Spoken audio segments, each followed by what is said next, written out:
We're here. Unfortunately. What is going on, everyone? Welcome into the College Football After Dark right here on the Voice of College Football main channel. Tonight we've got a doozy for you, but we have to introduce, as usual, our guests, the normal and usual Jackson and Sean. How you guys doing tonight? Doing pretty good. How you doing tonight, Ben? Not too bad. Not too bad. Can't complain. Sean is frozen sipping a beer. It's a good look. I was going to say it was like Ohio State watching out for Michigan. What was that? Nothing. I got the tail end of what you just said. It's okay. How you doing, Sean? Doing great. Couldn't one rather be any other place. Ready for the conference that represents the United States of America. Damn right. Damn right. It doesn't completely have the USA yet, because like all they gotta do is add North Dakota State, and it's completo. Alaska needs to get on board and sponsor a football team, and maybe we can get it in here. Right. If Hawaii can travel, I guess Alaska. Absolutely. Come on, Fairbanks. You got a good hockey program.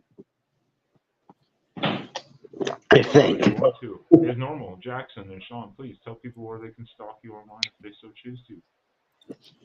Oh, well, as I am telling our friend Troy V asking about the Brokeback Mountain, I'm putting it in the chat of our review of the Brokeback Mountain. But in the meantime, you can find me on YouTube at Jackson Johnson 979.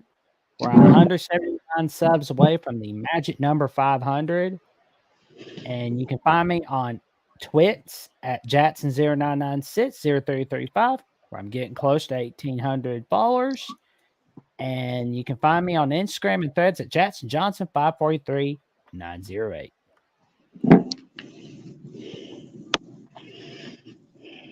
You know it's you, Sean. Just say nowhere. Let's talk some Conference USA football after news and notes here.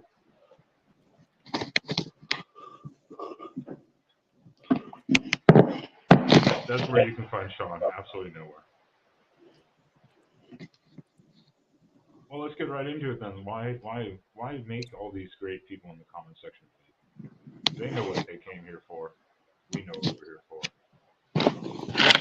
Sean's cat. That's what we came here for. Sean. Hey, wait, where did the cat go? I missed it.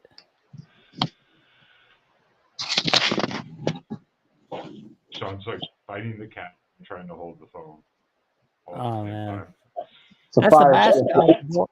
That's the mascot of the Voice of College Football. That's right, Lincoln. Say hi.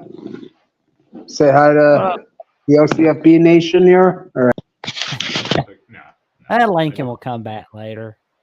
He will. But you know, he doesn't like being prompted into anything. That's okay.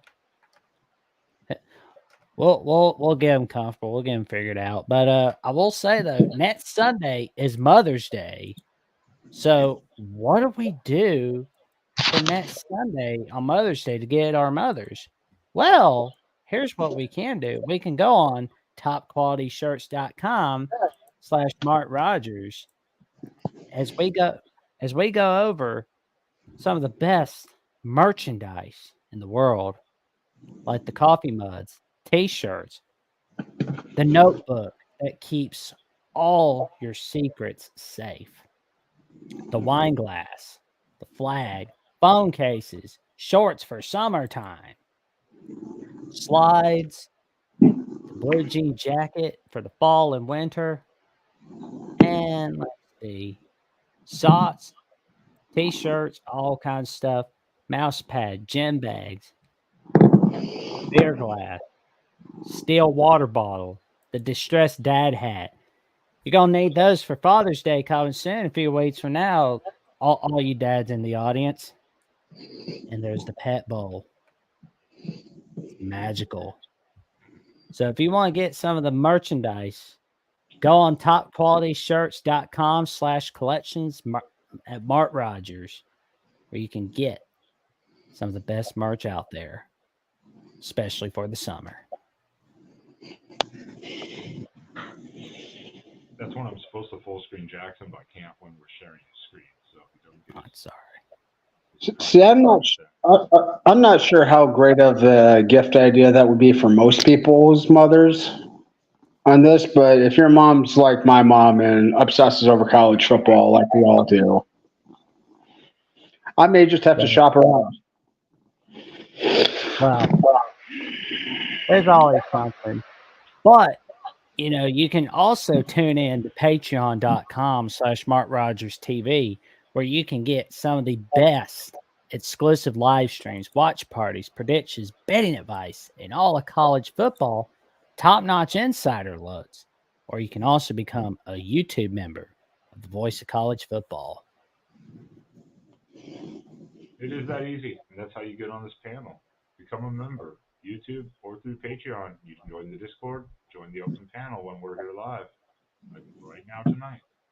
It's that easy. You not only help Mark at the Voice of College Football, but you also help yourself by becoming a YouTube member or a Patreon member. How are you helping yourself? By being a part of this show, College Football After Dark, on Sunday nights, if you so choose to be. And for LFG, is Conference USA for real tonight's official topic. So bam, let's get into the. Where did that banner not show up? Why did that banner? Oh, it is Conference USA 2024 conference schedule preview. Our friend Mark M is asking us, is Delaware ready for the this is the last season where they're going to be in the FCS, but 2025 when they will officially join the Conference USA. And I will say yes. I think they are ready to join this esteemed league. Yeah, they will not be officially included in tonight's, obviously, because they are not in 2024. But obviously, going forward, they will be. So. Yep. So they are in the FCS this year, right? They're not in a probation year this year or anything.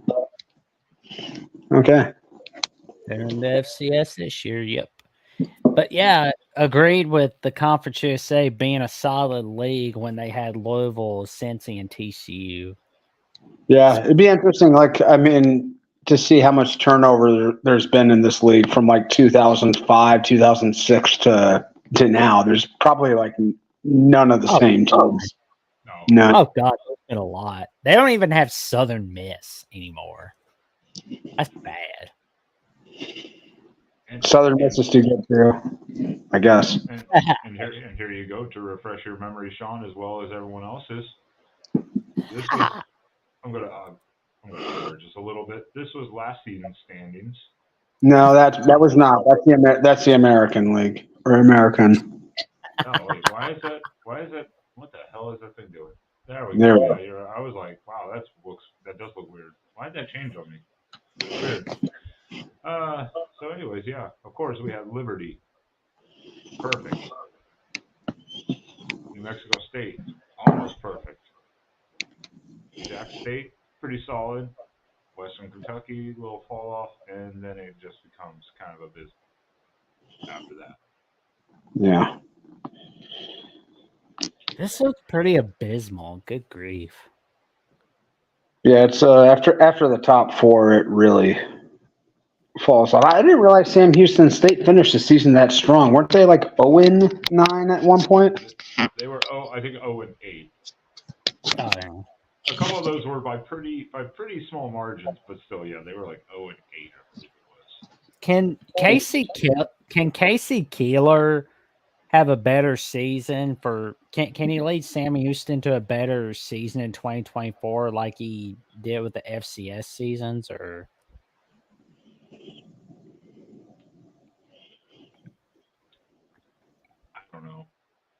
I mean, I didn't think UTEP was going to be that bad last year because they were actually like not the worst thing in the world the year before, and last year it just like completely went off the rails.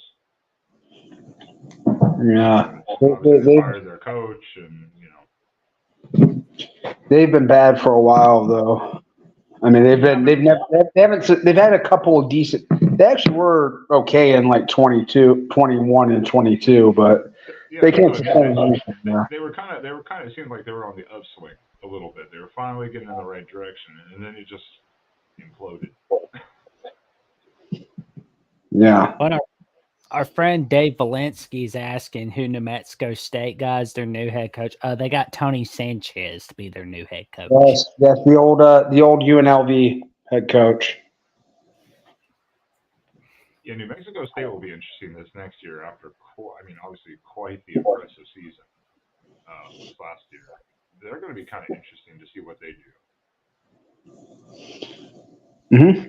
Can they keep it up? Yeah. Jerry Kill. That'll be the question there. And yeah, Jack State. They're doing pretty good with Rich Rod. Probably not as good as he'd like, obviously, but pretty.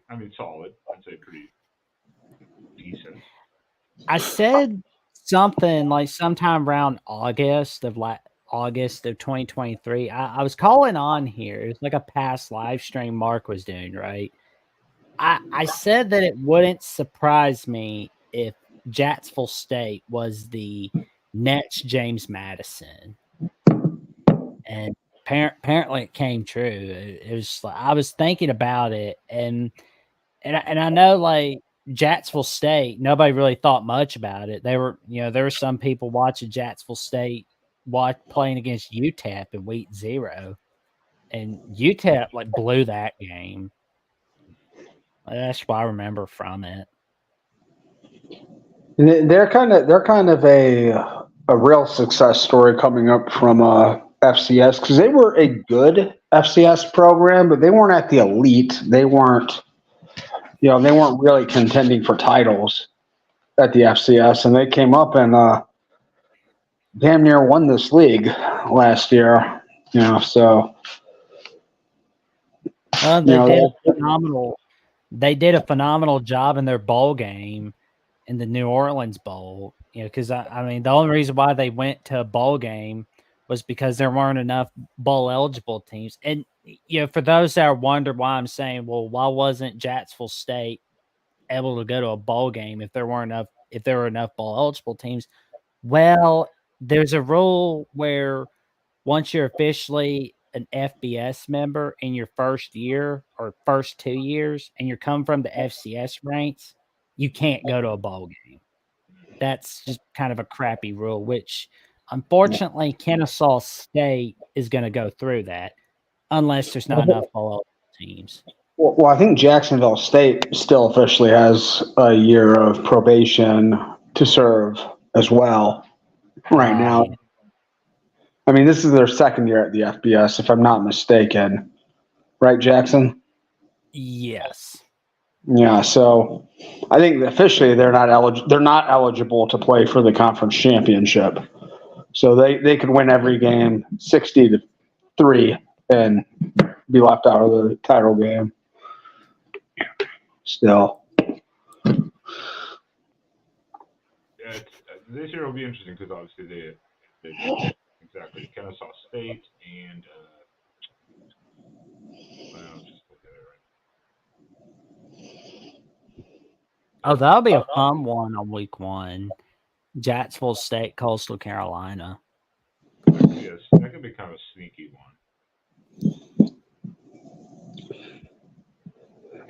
Yeah.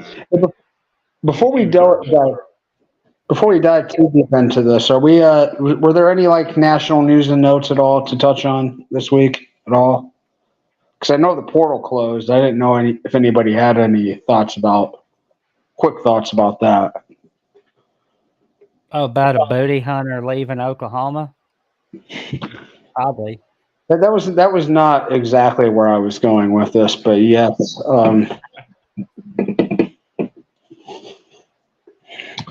Absolutely. The latest spawn of the Booty family. General Booty. Spawn of the booty. Booty hooty. Jeez. You know, there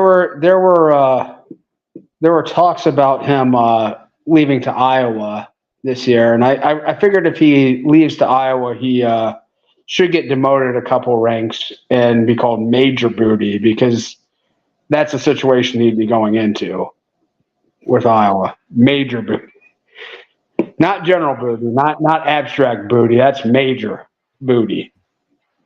Oh, the word play here. I like all this. You're doing great work tonight. You're doing great work tonight, Sean. No, like on my end, we did the Oregon live show where there's talk about the cleanup this weekend that Dan Lanning did, but yeah, other than that, just watching USC melt down on Twitter has been fantastic. Yeah, you guys just pulled a big one from up around my neck of the woods here in East Lansing, right? Derek Harmon.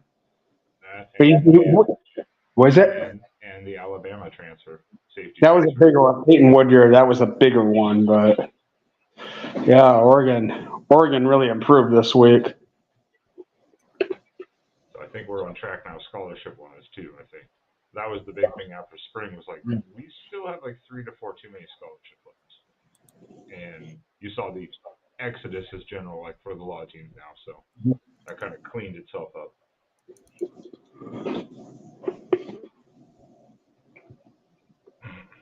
Yeah.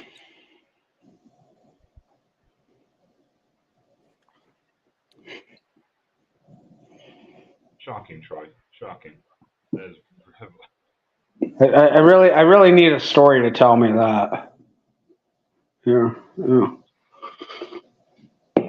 All right, let's break this down because I think we can almost skip line one. FIU is going to be terrible. Wonder if Mike McIntyre can have a good season in his third year. I mean, who knows? What were they last year? I mean, overall they were 4-8, but in the conference only 1-7. I mean, the only way to go is up. Yes, yeah. They have a returning quarterback here who was a true freshman last year.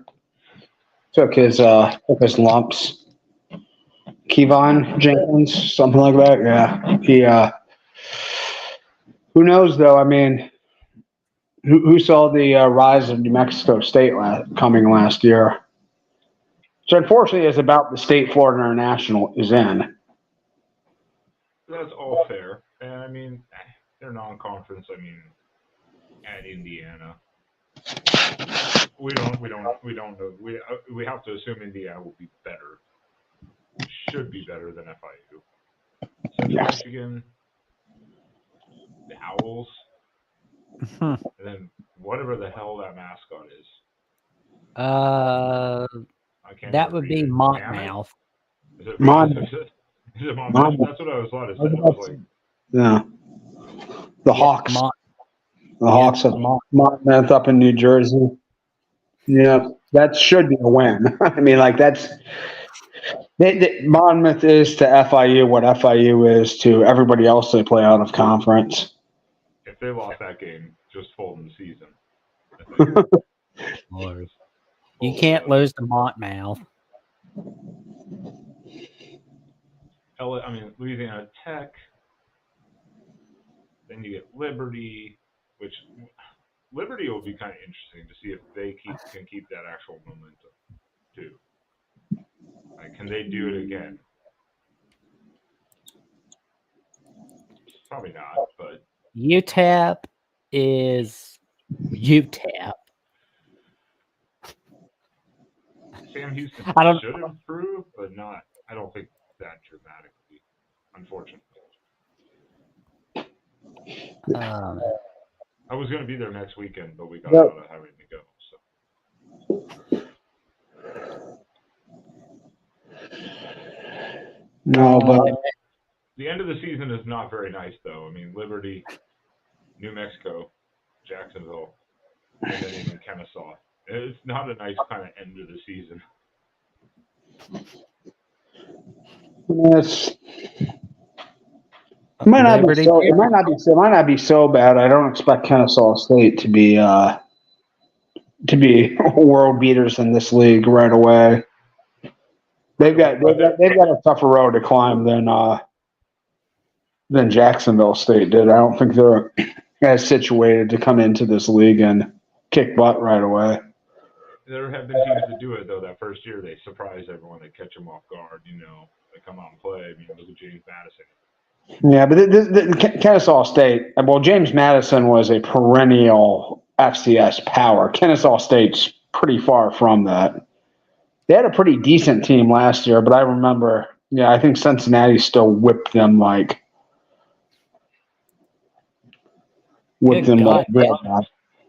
Good God, they haven't had a winning season since 2021. That's pitiful. Yeah. Kennesaw hasn't. Uh-huh. Yeah. I mean, that's just a much more difficult jump than Jacksonville. So definitely have James Madison. James Madison was always in the top 10, usually a lot of times in the top 5 of the FCS. This Kennesaw State, great recruiting area. Not really all that much competition. There aren't that many programs in Georgia, so they should be able to compete in time, but be a while. And this guy Brian Bohannon is their only coach in school history. He's in his 10th season. Yep. And it's a really, really big school too. I think they've got like 35,000 students or something. That's called a personable. That's called a personable school. Personable. Personable.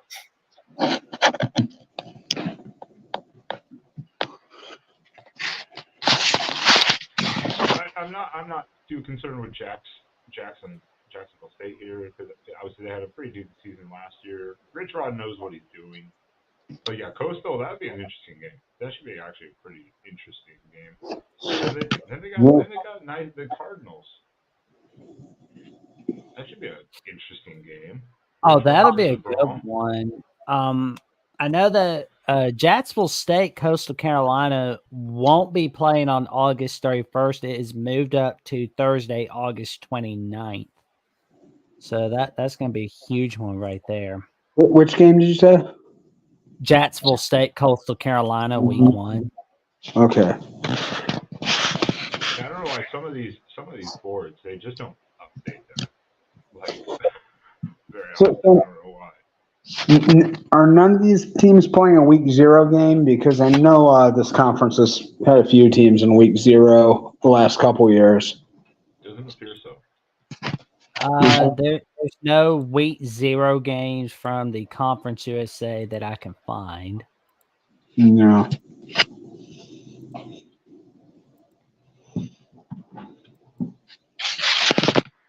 So Conference USA, Louisville has its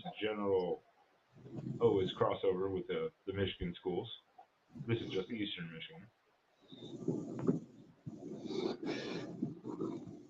Then you get that'll be an interesting one.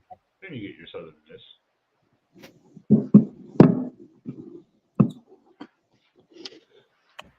Their schedule is not too bad. Not too bad. Yeah. Those first 4 weeks of the year, that will say a lot because if they can somehow come through that 4-0 with the win over Louisville, they'll be putting themselves in real good position to contend for that. Playoff spot. Yeah, playoff bid, that G5. They're kind of a long shot to do that, but I think this might be the best team in the league coming into this year. But those first 4 games, I don't know if I see like any game that I'd be like blown away if they lost either. They're all fairly competitive. And then you get into that middle stretch, the Kennesaw State, New Mexico State, who I think is going to be way down this year. And then you've got those bookended by 2 byes. I mean, that's a little bit of a respite after a fairly difficult start to the schedule. Yeah, because I mean, looking after that, you only have Liberty, and then I mean, I would guess Western Kentucky, but again, we don't know. Yeah, does FIU take the jump forward, or maybe they're that team? And honestly, I think the 2 best teams probably coming into the league this year might be Jacksonville State and Western Kentucky. So that could be back to back those 2 weeks there, and that could. I mean, it's going to be a really, really long shot for this league to get that playoff berth, but somebody runs the table through this league like Liberty did last year. Liberty would have been in the playoffs. They got the G5 spot last year, so yeah, who knows? It's going to have to be undefeated. Yeah. Oh yeah. Pretty straightforward. It has to be undefeated. Yeah. And, which I think safely we can say Kennesaw State will not do. Not starting on the road at UTSA. Oh, I also did forget Jacksonville State can't even play in the championship game this year. But didn't James Madison get a waiver last year? They both did. They both played bowl. No, James Madison did not. James Madison did not get a waiver to play in the Sun Belt. James Madison qualified for the Sun Belt championship game, but they didn't get to play in that.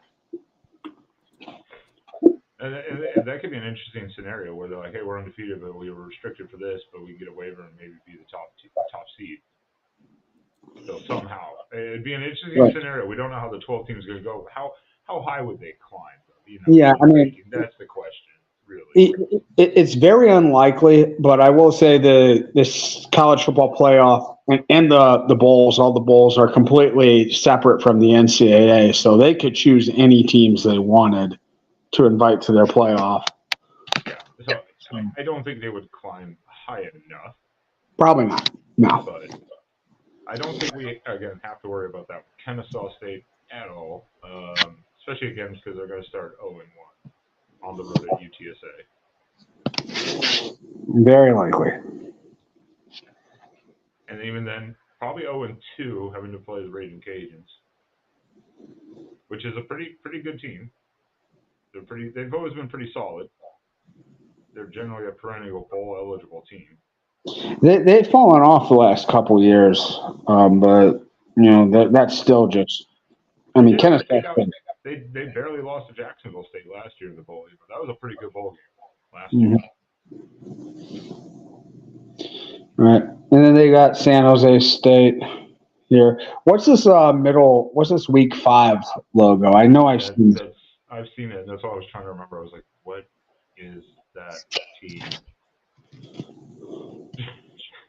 I'd have to pull up their actual schedule.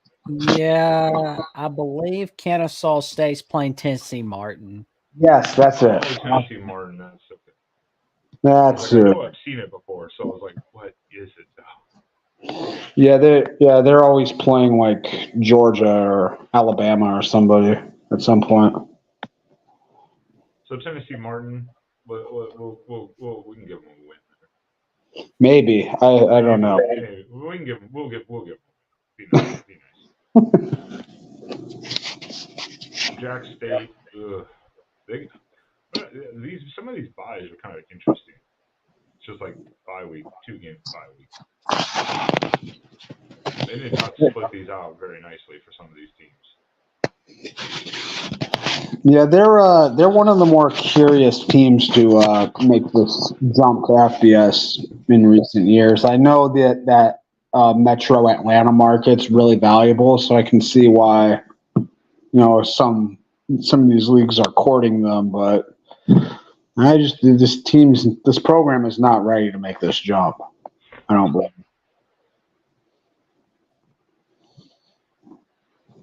Well, it was interesting because it's the only team.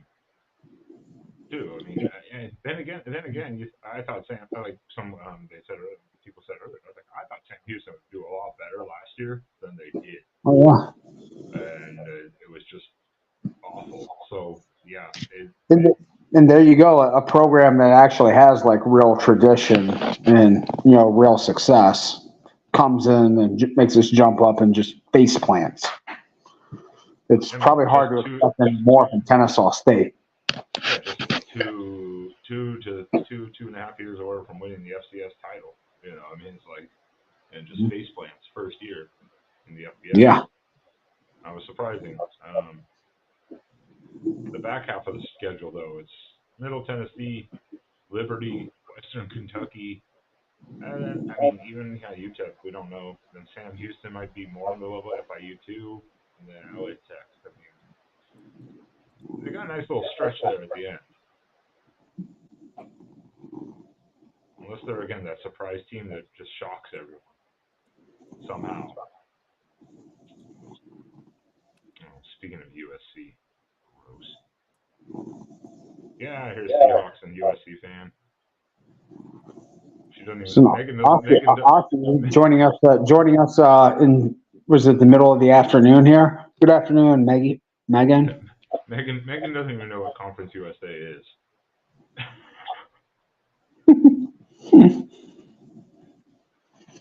I'm gonna get lip from her later. Oh, Jesus. Be nice to me, Megan. So Kennesaw State, not expecting anything major. Oh, that's right. Australia is 15 hours ahead of us. Are you just discovering time zones, Jackson? Nope. I remembered something about how Australia is 15 hours ahead. I'm like, oh wow, they are. Well, here in Eastern Standard Time, they're 14 hours ahead. And Sean can count. Man, I am amazed. I'm blown away tonight by this fan. You guys are like blowing my mind. Hummus, we're actually in the past. I don't know if you know this. They're ahead of us. I won't go into the. That's for my other streams. I won't do that on Mark's channel. Megan, we gotta ask you something. What's Monday morning looking like?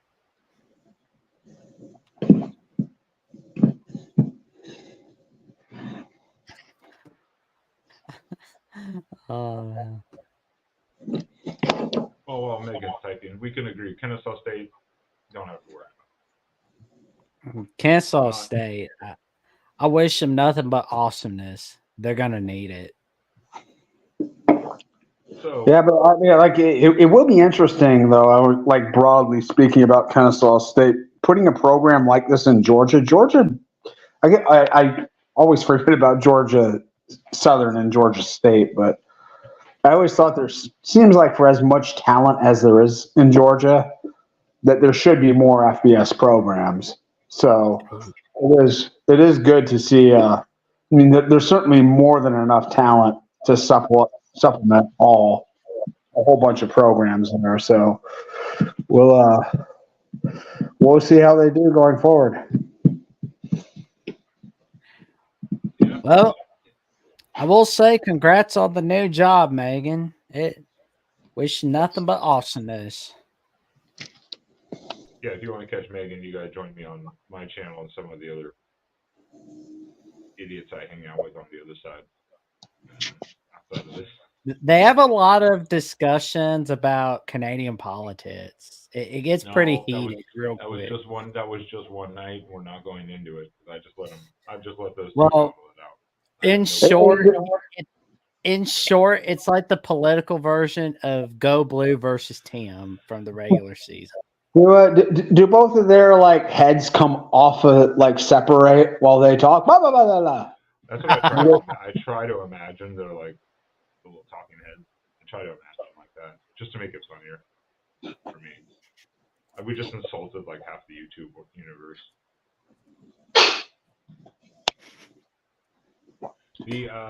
So next is Liberty. I honestly have no idea what that first team is. Oh, that right there. Oh yeah, I know it. It's the Campbell Camels. Campbell. The Camels of Campbell. Yep. Oh, okay. They've got an excellent Division I wrestling program right there. So that's how I know that logo. The fighting. I don't think I'd ever seen that logo before, so that's why I was like, I have no idea what team that is. Yes. The Campbell Camels. Yeah, I was like, I have no idea who that is at all. I can see a logo and I'll be like, I've seen this one before. I just can't remember the name. And that one I was like, I don't think I've ever seen that logo. So that should be a win for Liberty. Yeah. The non-conference schedule looks pretty easy. App State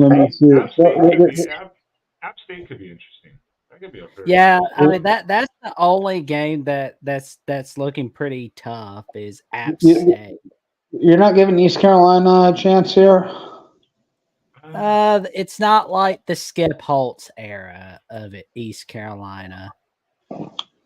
It could still be an interesting game, but we don't know enough what we're going to get from East Carolina. I think that's also kind of the thing. We don't know if it's going to be a better East Carolina or is it just going to be. I know that East Carolina. I know that they went East Carolina went really portal heavy this offseason. They brought in a lot of guys from P5 or P4 programs. Those are guys that are transferring to East Carolina for a reason. So maybe their talent level will go up, but I don't know. How well does that gel immediately too? Yeah, interestingly enough, I think Caden Salter, I think he entered the portal, and I think he came back to Liberty after entering the portal in the winter here. So he was I think expected to leave, but he's back. So that would be exactly like Grayson McCall entering and then coming back for Carolina, Eastern Carolina. For Coastal Carolina. Coastal Carolina. God, I knew I said it wrong. I was like Eastern Carolina. Yeah, there's something wrong there. I knew what I was talking about. Damn it! I know what I'm talking about. Sometimes. Well, yeah. I feel like App State could be the only loss for Liberty, honestly. If they have Salter and that team can do what they did last year, again, yeah, App State's the most interesting one. Jack State's not going to be easy, but the schedule itself is not bad. I mean, New Mexico State, of course, but we don't know what to expect from New Mexico State. Mm-hmm. That New Mexico State, I think, is the most intriguing team of this league, just because it's like we don't know if they're going to just stay steady, or is there going to be just this massive drop off all of a sudden? Yeah, I want to answer Megan's question. Going the portal, yeah. Yeah, I mean, there's lots of reasons why people go into the portal and then come back. Just because you go into the portal, you're not committed to leave. It's just you allow other schools to make contact with you legally. So, I mean, could be that maybe he thought he was worth a lot in the NIL. It could be maybe he thought he had an opportunity sometimes it is just a bargaining tactic. But it is, there's lots of reasons why, you sometimes you go in and you just, you want to see what's out there, want to see if there's possibly a better option. Occasionally there's not, Yeah, this is always the conception too. Once you go in the portal, you have to transfer. Mm-hmm. Generally, now the school can bring you back if they really want you, and since he's starting QB, of course they're going to want it back. But technically, the school, once you technically do enter the school, kind of is like, do we have to bring him back? It's a interesting area there Right. when someone enters the portal, because technically you said, hey, I don't want the scholarship anymore. kind of, it's a very interesting area, fine line area. Yeah, and interestingly enough, like you're still allowed, and most schools will still allow you to like continue to use the facilities, use the weight room and the film room and everything. Still train with the school while you're in the portal. So, so a lot of times it's a no loss proposition. I'll just enter the portal, and if nothing better comes up, I'll just come back. And Exactly. with being the starting quarterback, he obviously has quite leverage in the sense of the team too. So he can kind of get away with it more than say a third string running back or third string wide receiver. And if anybody here watches the CBN or anything, the Christian Broadcasting Network, and makes the contributions during their telethon, you may have contributed to Caden Salter returning this year. So I haven't even watched that network, but I don't know. You're not a regular 700 Club viewer, Jackson? Nah, it kind of puts me to sleep, I guess. I don't watch much of it. I got some relatives that watch it, though.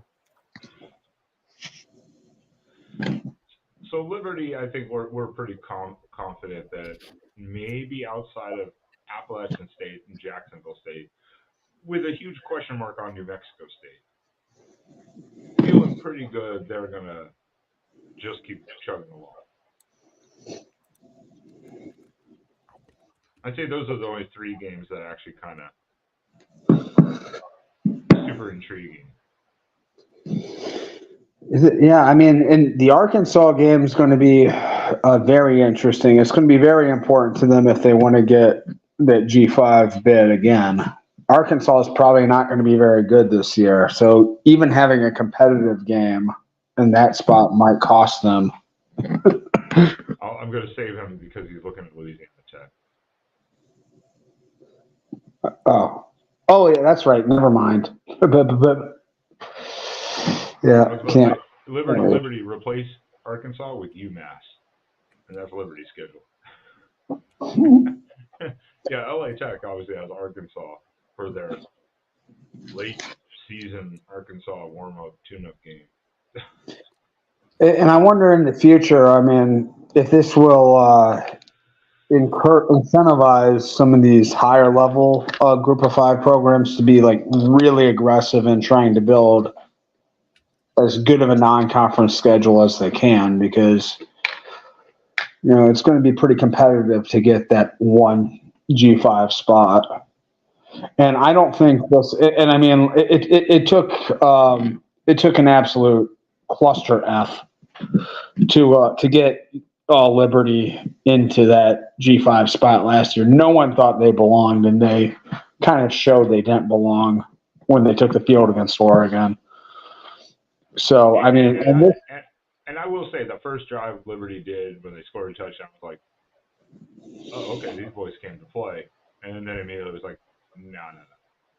Right.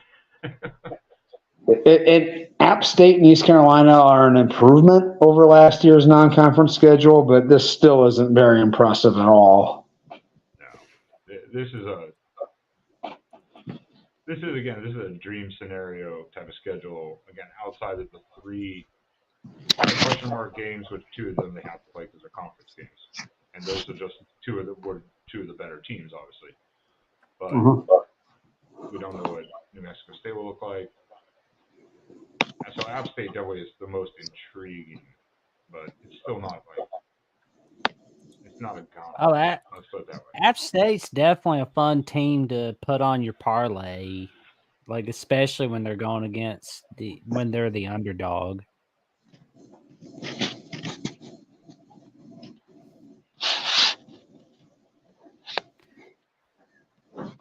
Boo, Trojans, boo. Well, you have an awesome rest of Monday, Megan. Thank you for tuning in to tonight's edition of College Football After Dark. All right, let's keep it rolling along here. We got Louisiana Tech who again was not great last year. They do start off with the brutal Nickel State. That's a local rivalry, if I'm not mistaken. I think those schools are very close to each other. Nichols is in is it actually in Thibodaux, Louisiana? It's about 30 miles from Houma, Louisiana. I think the town is actually called Nichols, but it's by Thibodaux, I believe, but it's about 30 miles, 40 miles from Houma, Louisiana. From Ruston. Down in that area, I've been down there to Houma multiple times for work before in the years, so that's the only reason why I even know where Nickel State is. The only reason.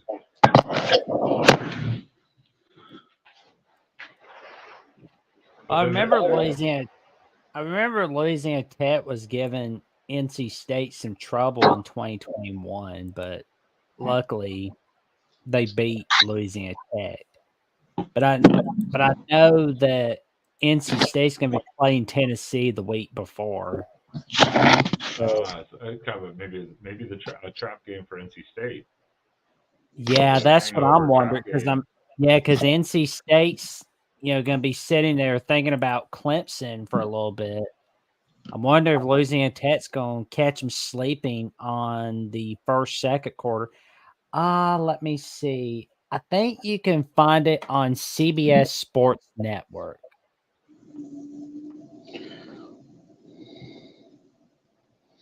Yeah. Maybe. The NC State that could be an interesting one with NC State's schedule taking down to mine. Plus they have a bye week, so they get to sit home, relax, watch NC State, prep. Tulsa, I still don't know what to do with Tulsa. I think Tulsa and Louisiana Tech are kind of the same program, right? I mean, kind of just really lower level, just kind of puttering along. That's Arkansas banned the week before rivalry week. I remember the days of Tim Rattay and Troy Edwards back in the 90s, early 2000s. They did used to be a really good program. They beat Bama at one time. I know that. I believe that was 1998. Something like that. Yeah. That was in the DeBose era. Yeah, because he was out getting some poontang in the back room. That's a no-no. You just don't do it. I mean, especially when you're coaching. No. But Louisiana Tech is the home to the best name in college football. That it's perfect for the NIL. Former Nebraska receiver DeColdest Crawford. Remember him? DeColdest. My mistake. We lost to Louisiana Tech in 1999. Got you. Get on your game, Jackson. Come on. But still, don't be acting up like this on a professional program like this, okay? But still, though, it's just a no-no. You don't go losing to Louisiana Tech. Like, oh my god. Can anyone name the most famous player in Louisiana Tech history without looking it up? No. It's fairly easy, honestly.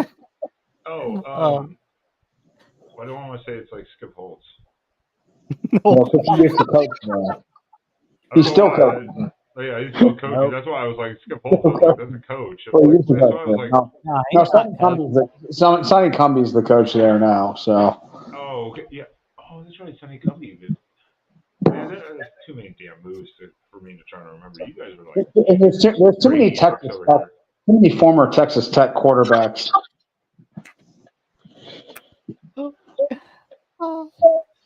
Oh, chat. Does chat know this at all? Come on. Kim Mulkey. No. You guys. Yes. Hamas Heroes knows this. I'm going to hear the name and just like hit my head on the desk. Yes, he will. Think Sunday mornings. Fox Sunday morning. Oh, Bradshaw. Yep. Yeah, Bradshaw. God damn it. For some reason, when I Terry was thinking, Pat yeah, Robertson. That's all I could think of from Louisiana Tech. How did that leave I think my when I mind? thought Skip Holtz, I think I saw Terry Bradshaw, but I was like, Skip Holtz. It's the only thing that just came to mind as soon as it was coach for a while. I was like, I think that's who I thought I saw in my head. Do all bald men look alike to you, Ben? Maybe. Well, some of them do. Some of them do. Not hate on Baldwin. One day I'll be there. Terry Bradshaw kind of looks like Frank Barone from Everybody Loves Raymond. But he's a cool dude, though. Yes, Willie Rowe. So, yeah, they have a couple Hall of Famers in there. Probably one or two more that we're not mentioning.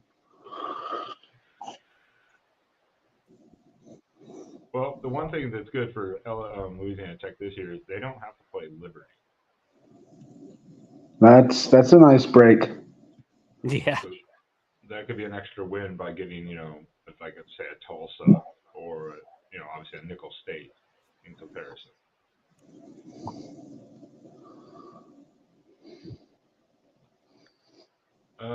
But I don't expect a ton out of LA Tech, but the schedule is not bad. Again, it could be way worse. Yeah.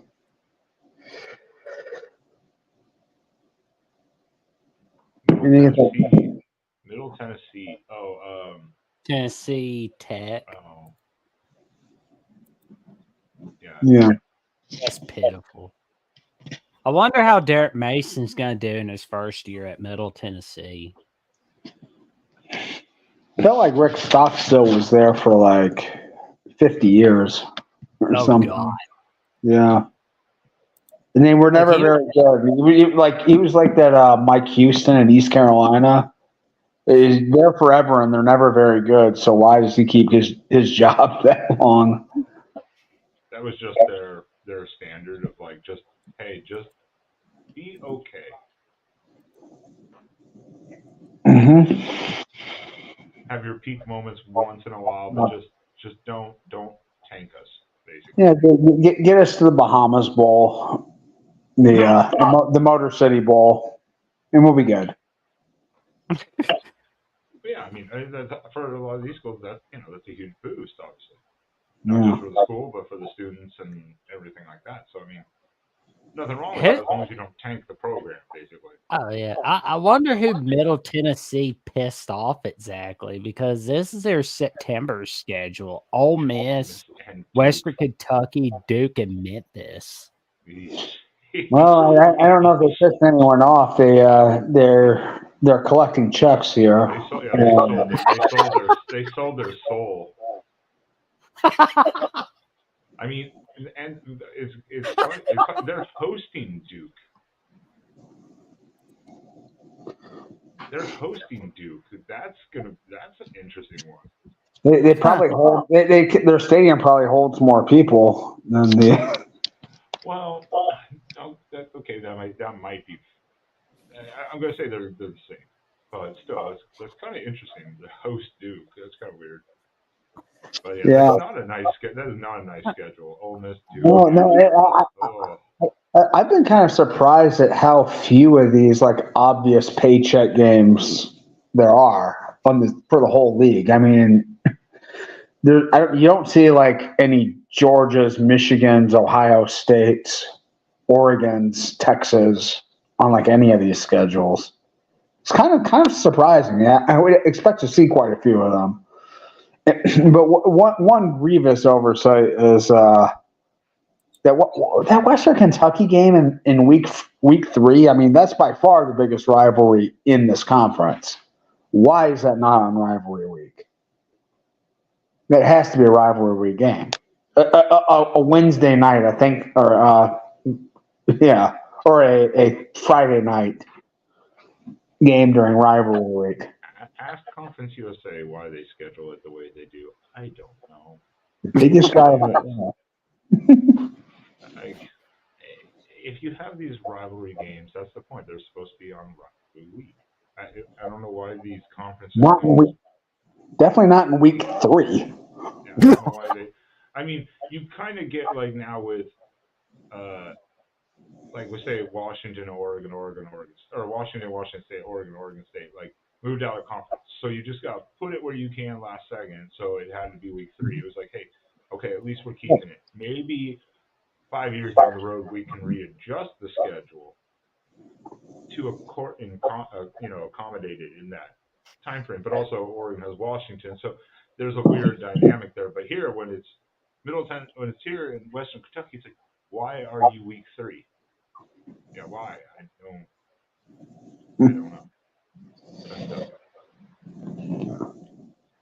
know. But that's not a nice. That is not a nice 4 weeks after their opener before the bye. That is not a nice 4 weeks. They're gonna need something. They're gonna need like an exorcist to come to their house. Yeah, the school is counting the money, and the team is licking their wounds, I think. Well, it ends kind of nicely within a bye New Mexico State and Florida International. So, if they can steal a couple, I think it's a long road to hoe for them to get to a bowl game. To be honest, that out of conference schedule really puts them behind the 8 ball. They should probably not win any of the games outside of the Tennessee Tech game. Yeah, more than well. Oh wait, yeah. I'm sorry. They're not. No, yeah, no. They're non-con like Ole Miss, Duke, and Memphis. They're not going to win those. Yeah, no, that any one of those would be a major upset, and yeah, so they're going to have to like squeeze between Tennessee Tech, New Mexico State, FIU, Kennesaw State, and then they're going to have to find like probably beat like Louisiana Tech and UTEP because it's really hard to find where the other wins are going to come from. Yeah, they're starting off behind, like we say, because by their first bye, they will either be 3-2 or 1-4, or I'm sorry, 2-3 and 1-4, or 1-4 even, and they're way behind at that point. It's not nice. This is why this is interesting too, though, because now we're going to look at New Mexico State. They start off pretty heavy. I mean, they immediately second week Liberty, Fresno State, and then the Lobos over here. I don't. And we don't know what we don't know what we're getting from New Mexico State this year. You would think 1 year, the first year after a coach leaves, as long as the other coach doesn't come in and dramatically screw it up, they could stay relatively decent. But what type of impact really did Jerry Kill leaving have on his team? That's going to be a good question for sure. But we'll definitely know the impact that's going to have on New Mexico State this season. Yeah, my brief preparation for this, looking through some of the other prognostications for the season, they're not too optimistic for New Mexico State this season. Yeah, they lost a lot of production. I think they've only got about like 7 returning starters overall. And and they've got their starting quarterback is the guy I remember the name of Deuce Hogan. Diego. Was it? Diego. No, not the guy that left. Diego, I can't even remember. But the guy who's projected as a starter this year is a transfer who transferred out of both Kentucky and Iowa. Oh, wow. And, I mean, if you can't win the job at Iowa, I don't know. Sounds like a real winner. Yeah, he's basically General Booty. The old booty hunter. Mhm.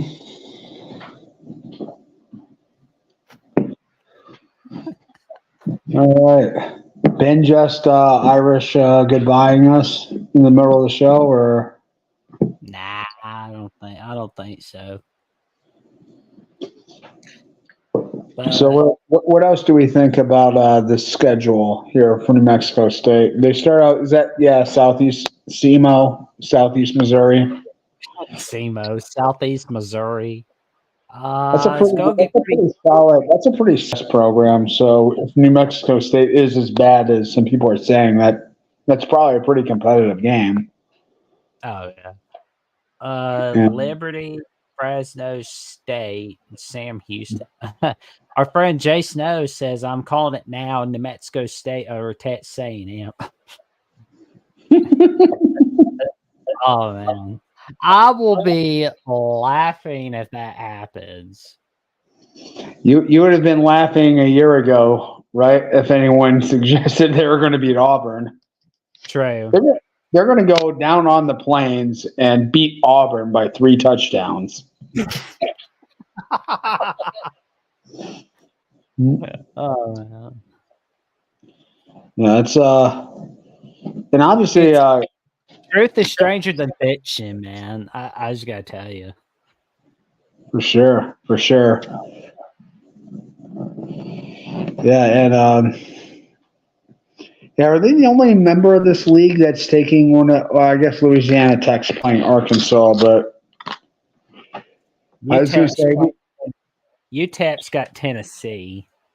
yep, okay. So, like, I'm just saying these.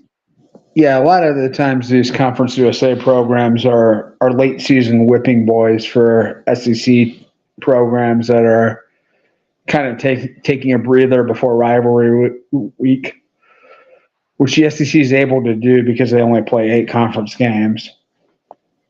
I mean that is just oh no. Just don't ever make the children watch UTEP Tennessee. That's just pitiful. Like just be like, kids, why don't you go play on PlayStation 5? Like that we gotta watch a adult program. It's called Tennessee U.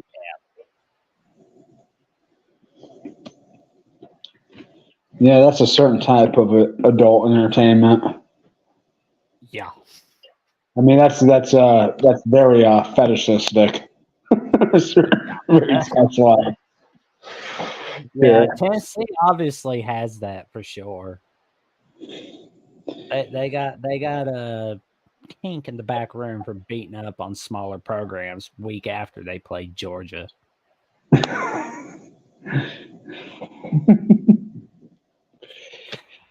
So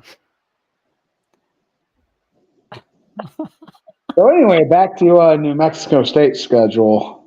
Yeah, the boys in Las Cruces. Um, are they go back to their losing ways, or are they sustaining their recent winning ways?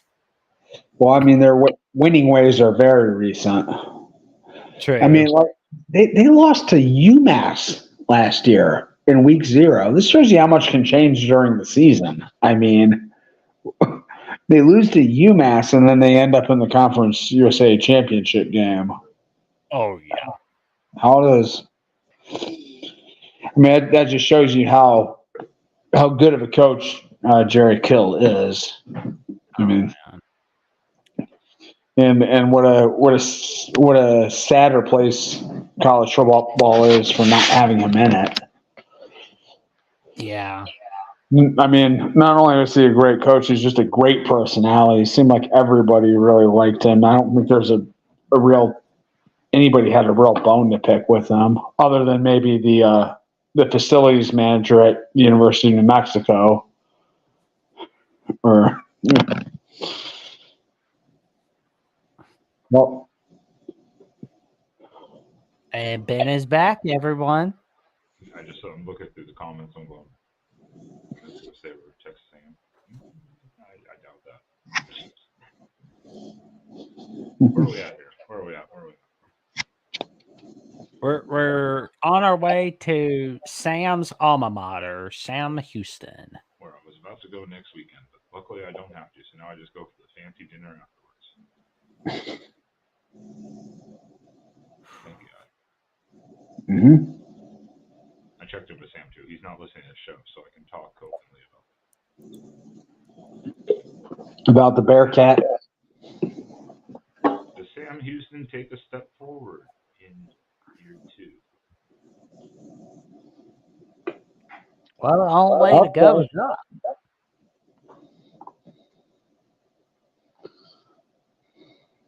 That was a weird response. I don't even know what you guys said. I hope so. I mean, it's going to be really tough. Well, I mean, the only way to go from 3-9 is up.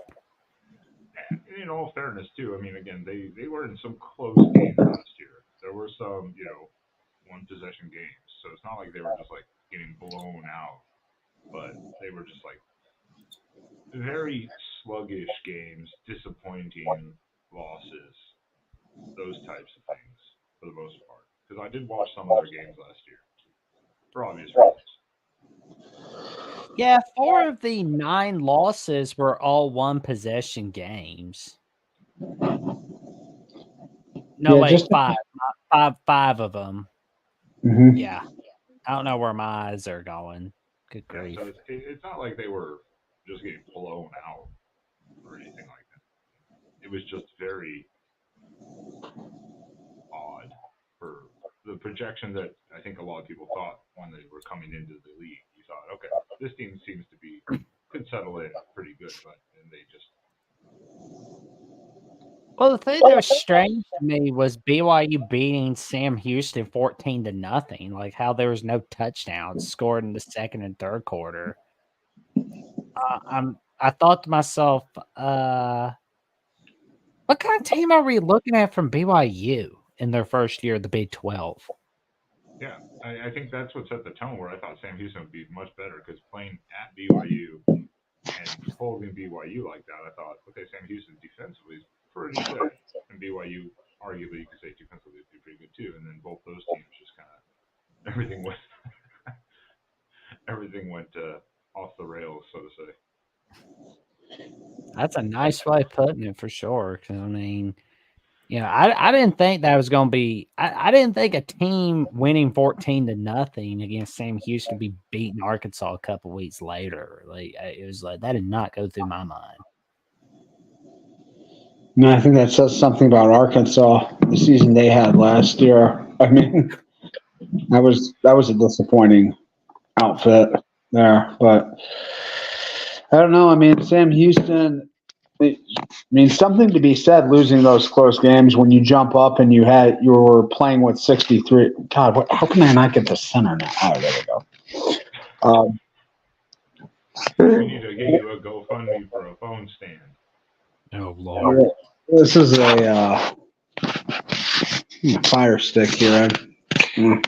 Brand new. I haven't used one of these before, but it was fun until just now. I don't know what the hell happened.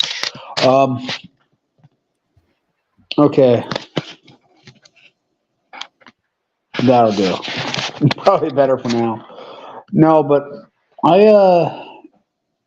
so going from 63 to 85 scholarships is a real thing. So, maybe as they start to get, more depth, more people in the building, maybe they can win a few more of these close games. You can train a little bit harder during the weekend practice when you've got a little more depth. So. And that's it too, because I think it was Jason. I believe it was Jason over. Yep, there. So it was there. I don't know what their actual average attendance is, but it is a small school. I mean, I have been on their campus and seen their stadium. It is a small school, so I don't know if that's going to grow. But I mean, they are just there in Huntsville. They're just an hour north of Houston, so they're in a great talent area. So they can get the players if they really want them. Their stadium doesn't have a lot of capacity. I saw it once. I mean, it really looks like a good high school stadium, basically. They did revamp it a couple of years ago when I was there the last time because I was expecting to see it like its old form where people used to say it was like one of the ugliest there was, but they actually did do quite a bit of like renovation to it, but they didn't. I don't think they expanded it all. Yeah, it is a small dug-in stadium, but I think they've been doing some upgrades. I'm pretty sure.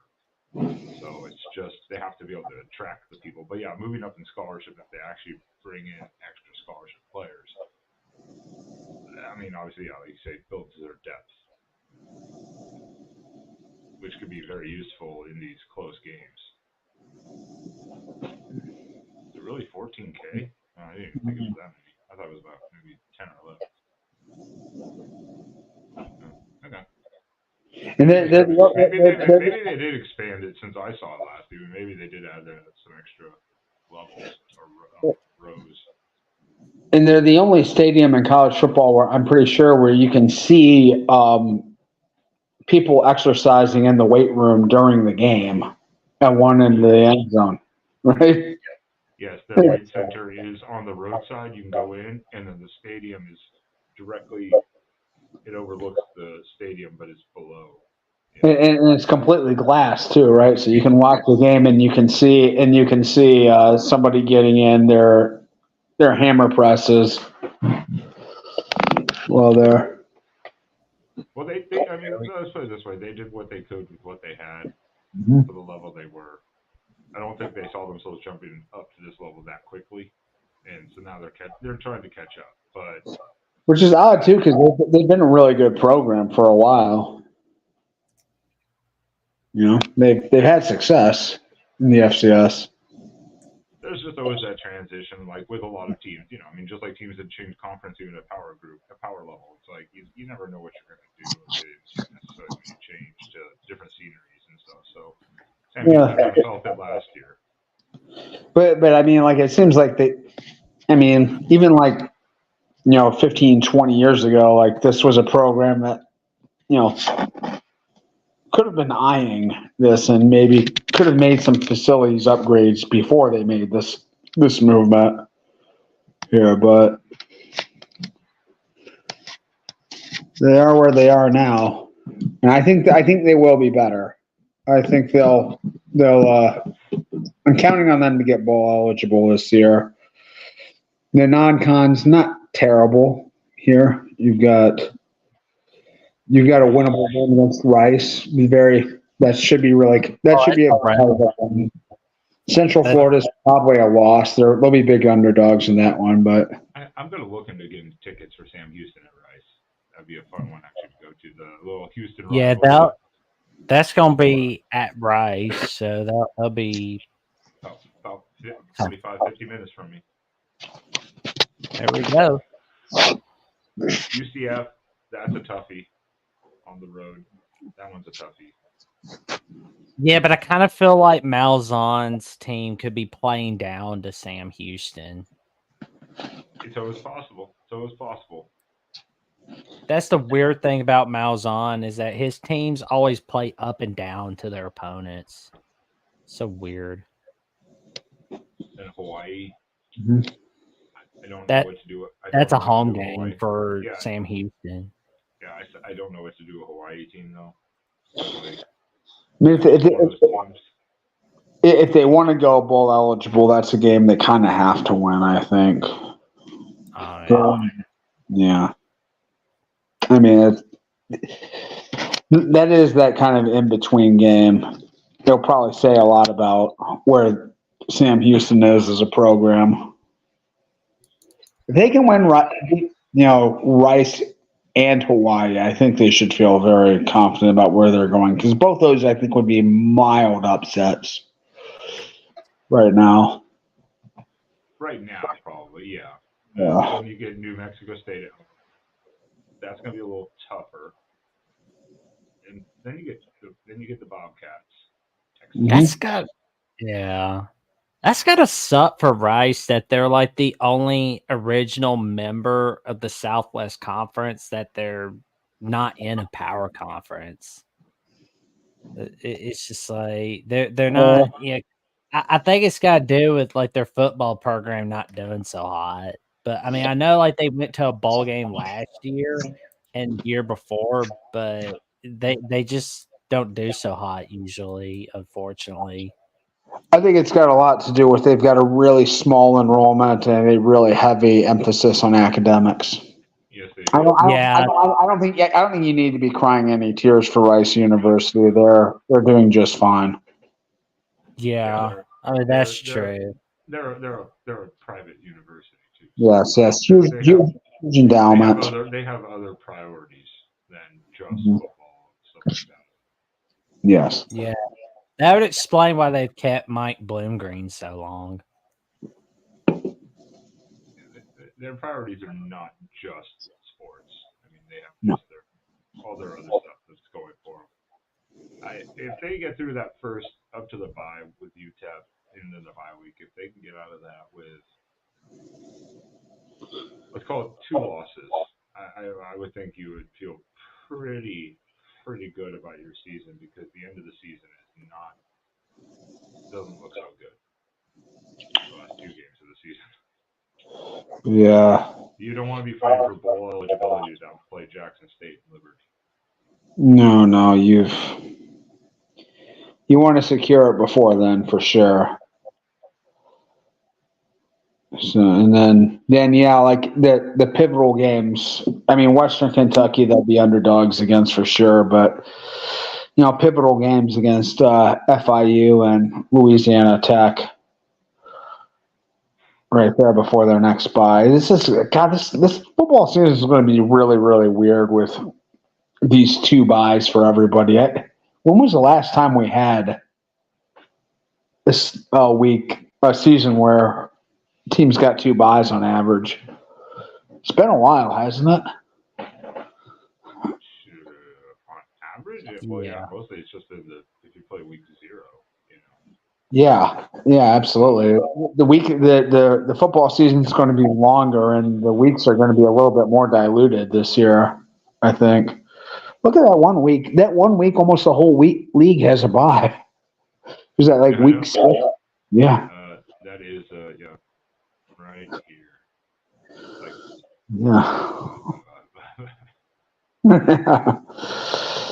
And then you have a few of these where you have a bye, a game, and then a bye right after. Those are the funky ones where I'm like, there had to have been a better way to plan that. But again, when you're dealing with other conferences and theirs, and you're getting paid to go do it, you kind of like just have to suck it up and just deal with it.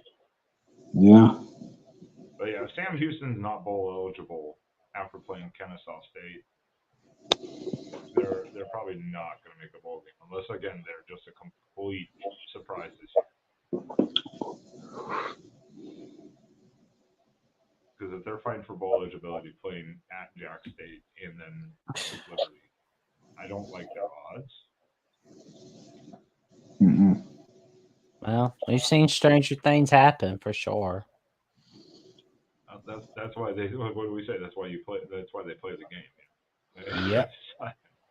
That's what the Swami says a lot. Dude's a genius, man. I tell you what. But I will say though, speaking of geniuses, Well, rest in peace, Howie Schwab, right? He critical number. yeah, it's shame he passed away. That's oh man, that was so sad. Mm-hmm. But I will say though, you'll definitely see a genius every Monday through Thursday morning at 7 a.m. Central Time, 8 a.m. Eastern Time, as you will be seeing Mark Rogers on Wake Up College Football, giving you the latest stories in all of college football, giving you the analysis on what is going on in the world of college football. Stay tuned. You won't want to miss it. You might even cook breakfast in front of you. Yep, with your recommendations.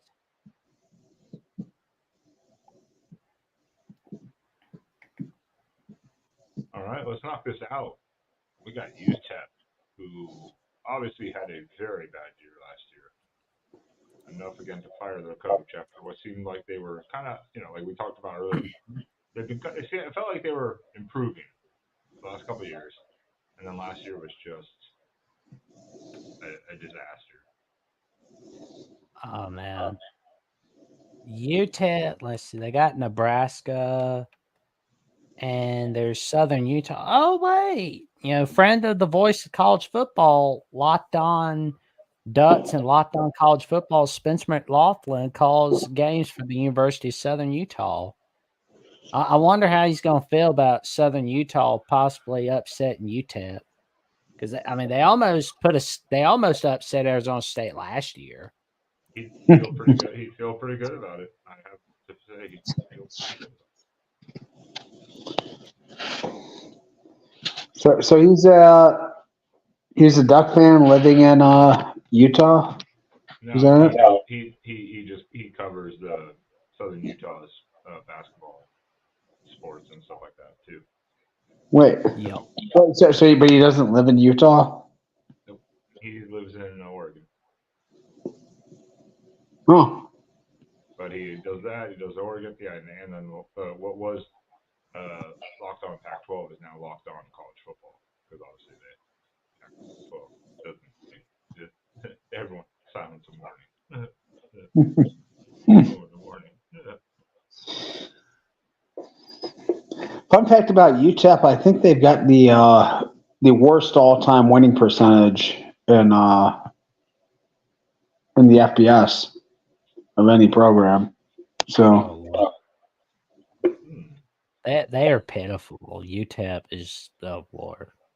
I got they nothing nice. don't have a lot to write home about in their history. No.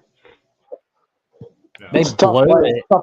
tough place to recruit. I mean, there's not much around there. Not El Paso. I mean, Jesus. I mean, they have a cool stadium. I will say that the stadium's kind of cool. Watching the Sun Bowl when it's like snowing randomly, that's kind of always interesting. The Conference USA did get this one right though. UTEP and New Mexico State are on rivalry week. True. So you've got two schools that are about a half an hour apart from each other. I don't know how much history they have. I know, but that's a reasonable rivalry that should be played. At least proximity-wise, yeah, it's like, okay, this works. Yeah. It makes sense.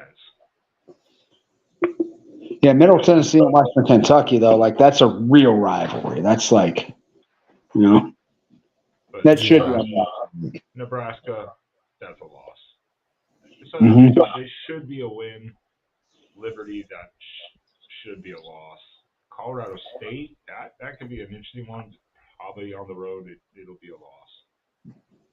But don't be surprised if Southern Utah over UTEP is one of those FCS over FBS upsets that you hear about.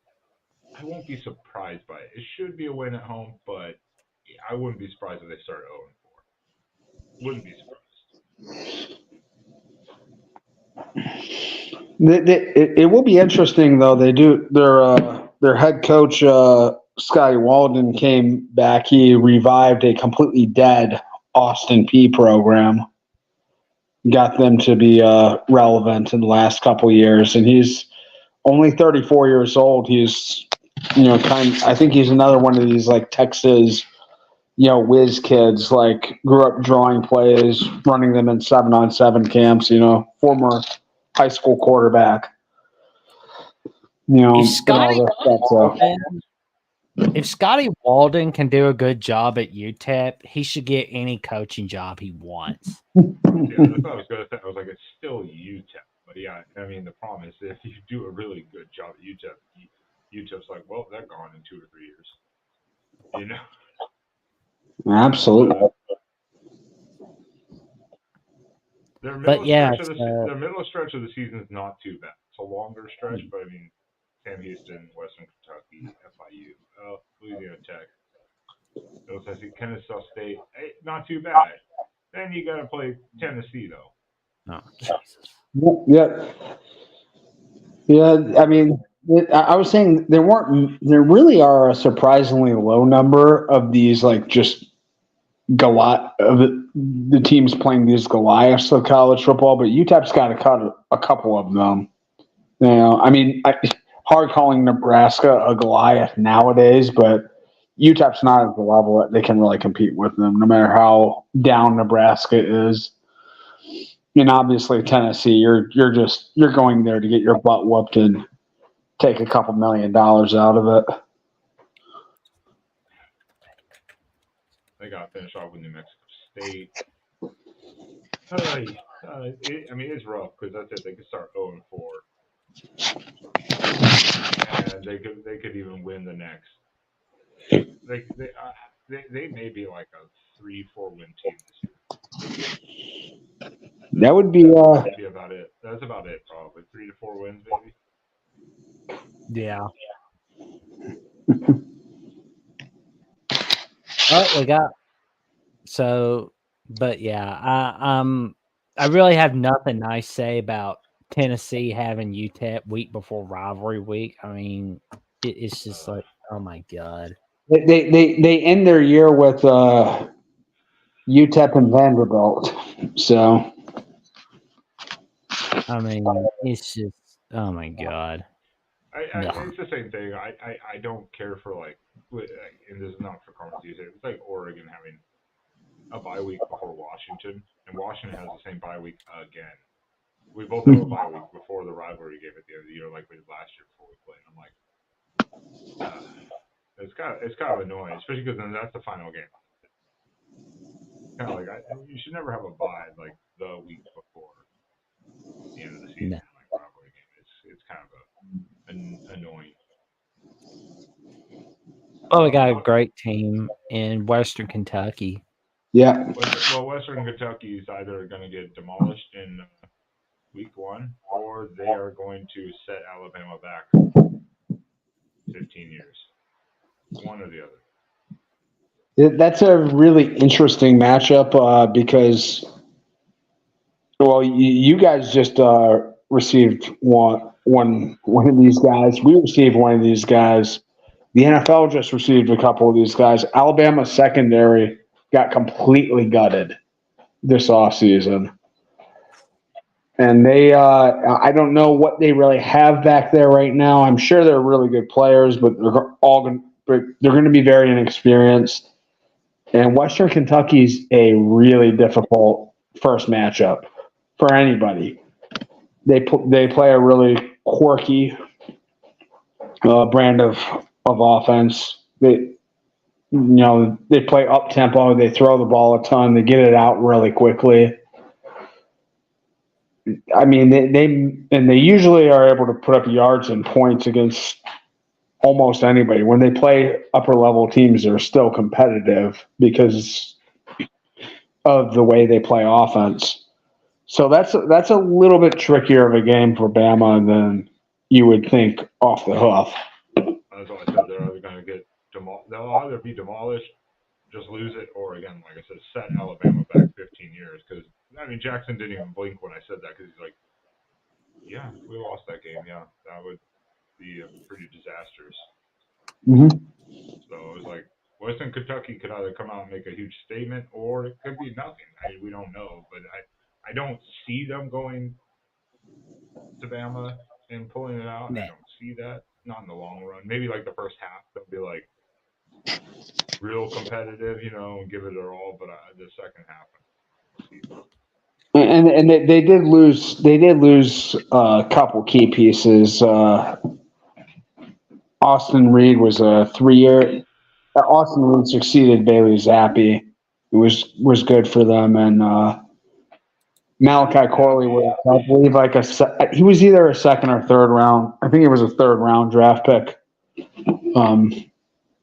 This year, he was a really dynamic receiver for them, but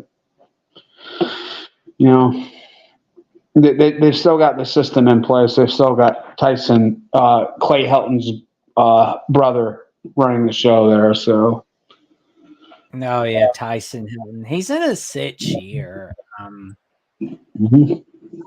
Yeah, came over from Houston Baptist. brought I Bailey's kinda back feel along. I feel like Mr. Helton is going to be like Jason Candle at Toledo, where he's just staying for a while. Because I mean, he hasn't left thus far. But Well, I wonder if Western Kentucky, Boston College can be that Group of 5 victory over a Power 5 game for the Conference USA. wouldn't surprise anybody, I don't think. I mean, that's If they did, I don't think it's going to be Bama, though. I do see one No. down the line in their schedule that perhaps. that week 4 matchup against Toledo is really interesting, though. I mean, I think that could be, those are two of the better teams in each league.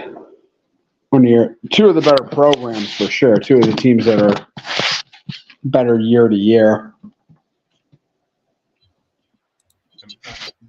I mean, Boston College, that's the one I'm kind of like, maybe Western Kentucky could do that one. I don't see them over Bama. Boston College, I could see them. Potentially. They've got a matchup. They've got a matchup against Eastern Kentucky too this year. Yeah. We just kind of skipped over Eastern Kentucky there, just like okay, Eastern. And I mean, again, then they have UTEP, Sam Houston, Kennesaw. They do the last stretch of theirs is not nice though. They get the bye Kennesaw State, but then New Mexico, and then with Louisiana Tech, and then Liberty and Jack State. They're the end of their schedule. They were like, look at everyone else's. Why did you backload ours? So that's because they took Bama week 1.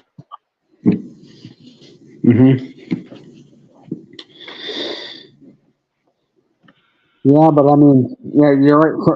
But from the Boston College spot until the Liberty game, I mean, they shouldn't lose anything between there. I mean, they should be heavy favorites in all of those games. So, it's kind of a nice situation though. You get a little bit of time with replacing some key pieces before you have probably your most critical games of the year, which are the other two probably contenders in the league. So you have a whole season to figure out, get the reps in that you need before you really face your big test. I actually think it sets up pretty nicely for the Hilltoppers. Yeah, I mean, it's definitely not the worst thing. It's kind of like, it's so sprinkled in and out, I guess, just take the lump at the beginning of the season and then kind of work things out before Boston College, and then from there roll on until the toughness at the end of the season. I think they'll be okay this year. Again, we know who the bottom dwellers, unless in mass improvements. Again, Sam Houston, like we said, 5 of their 9 with 1 possession losses. This year could be that year where they flip that around, and all of a sudden they're an 8-win team. Potentially contending. Well, I don't think they can't contend for the conference this year. Who can? Jacksonville State? No, Sam Houston. Sam Houston? No, they can't. So this is their second year still. They can't contend. Yeah. So you could flip it around and project for the following year. So it could be a huge turnaround year where that's still recruiting momentum. Absolutely. See a Hummus Heroes comment here on the Hilltoppers mascot here. Yes. That giant red behemoth thing. Yeah, that is what it is. How can you even describe it other than it basically looks like Red Grimace? Basically, that's what it looks like. But what do they just call it? Big Red? Isn't that what they just call it? Big Red? If I'm not mistaken, I probably am. But it's something very simple. But yeah, that thing is awkward to look at. I really wonder how that was developed. If there was like a professional marketing firm behind that at all. I think I want to say I saw the story on how that came to be, and I can't remember what it was. But when you hear it, it made sense at the same time. But then you're like, still, really? That? Why? But they just stuck with it, and I was like, okay, like whatever works, I guess. I mean, Yeah, we're going to be our mascot's going to be an anthropomorphic blob. hey, that could be a interesting after dark theory. Also, like for Jackson's idea, is origin stories of our team mascots. Absolutely. The weirdest origin stories of college football mascots. That could be an interesting little. But I think it's kind of an ironic mascot because that guy doesn't look like he could climb many hills. Well, it would be kind of a difficult walk. I guess he can roll down that very nicely. Oh yeah, very much.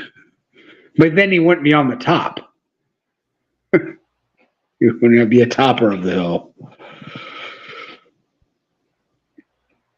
So I think with Conference USA at this point, until further notice, I think we have to say it's at this point it's still Liberty and New Mexico State until further notice. And Jack State will be there, but of course I guess they still can't. Those are going to be our top 3 teams, though. I think. Is that pretty comfortable to say? Jesus Christ. Well, static electricity. I know. It's like, Jesus. But yeah, I think we're all in agreement. Still, New Mexico State, Liberty, and Jack State are the top 3. I think New Mexico State takes a step back. I think it's Liberty, Jacksonville State, and Western Kentucky. Okay.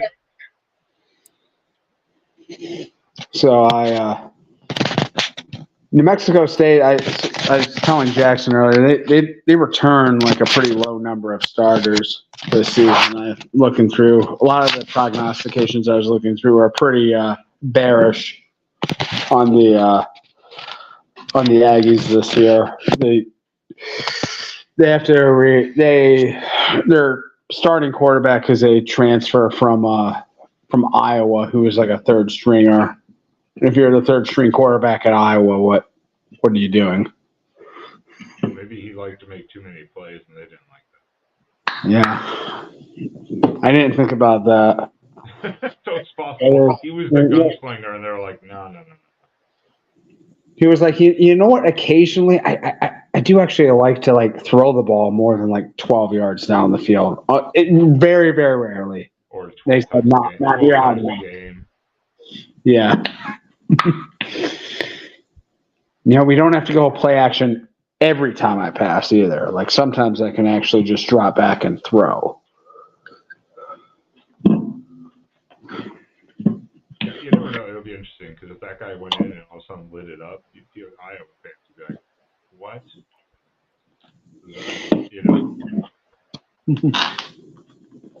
Obviously a different level of competition, but you know what I mean. Jackson's so stuck now. He's scared of Western Kentucky. Jackson looks like he's like completely focused on something, and I can't figure out what it could possibly be. It's Western Kentucky. He's scared. Did Jackson just learn about the red blob mascot? Nope.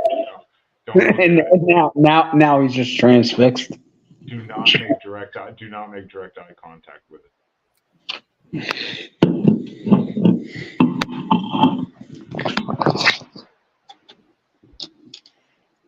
Was there any final thoughts we want to talk about with Conference USA? Yeah, it's kind of. I just was saying earlier. I think we were talking about this off camera. Yeah, basically, this league has changed so much over the years, and it's the biggest like casualty of all this expansion because looking through like a lot of these programs were like either FCS programs or didn't even exist, 10 to 20 years ago. And this used to be like a legitimate like contender. This used to be sort of the resting place for the holding place for teams just outside of the Power Five. It used to have Cincinnati, Louisville, Louisville, USF, Memphis, Houston, and I mean, now it's very watered down from what it used to be. Oh yeah. That is the landscape that we're in all around, though. Yeah. To a degree, unfortunately.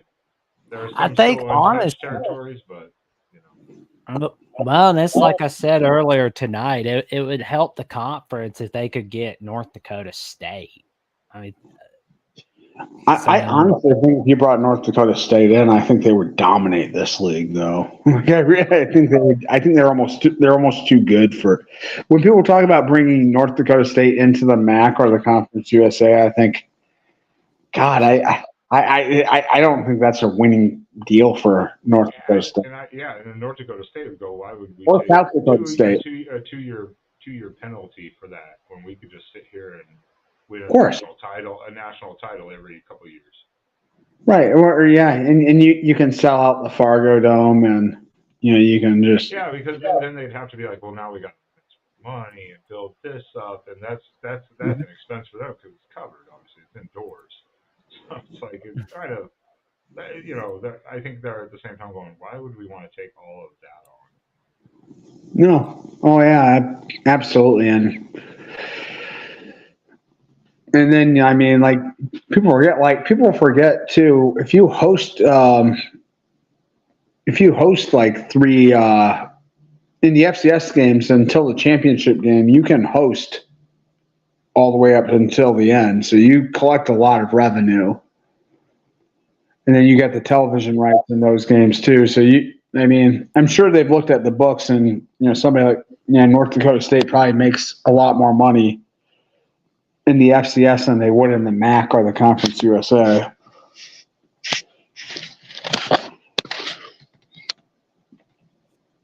well, it'll be interesting to see what happens.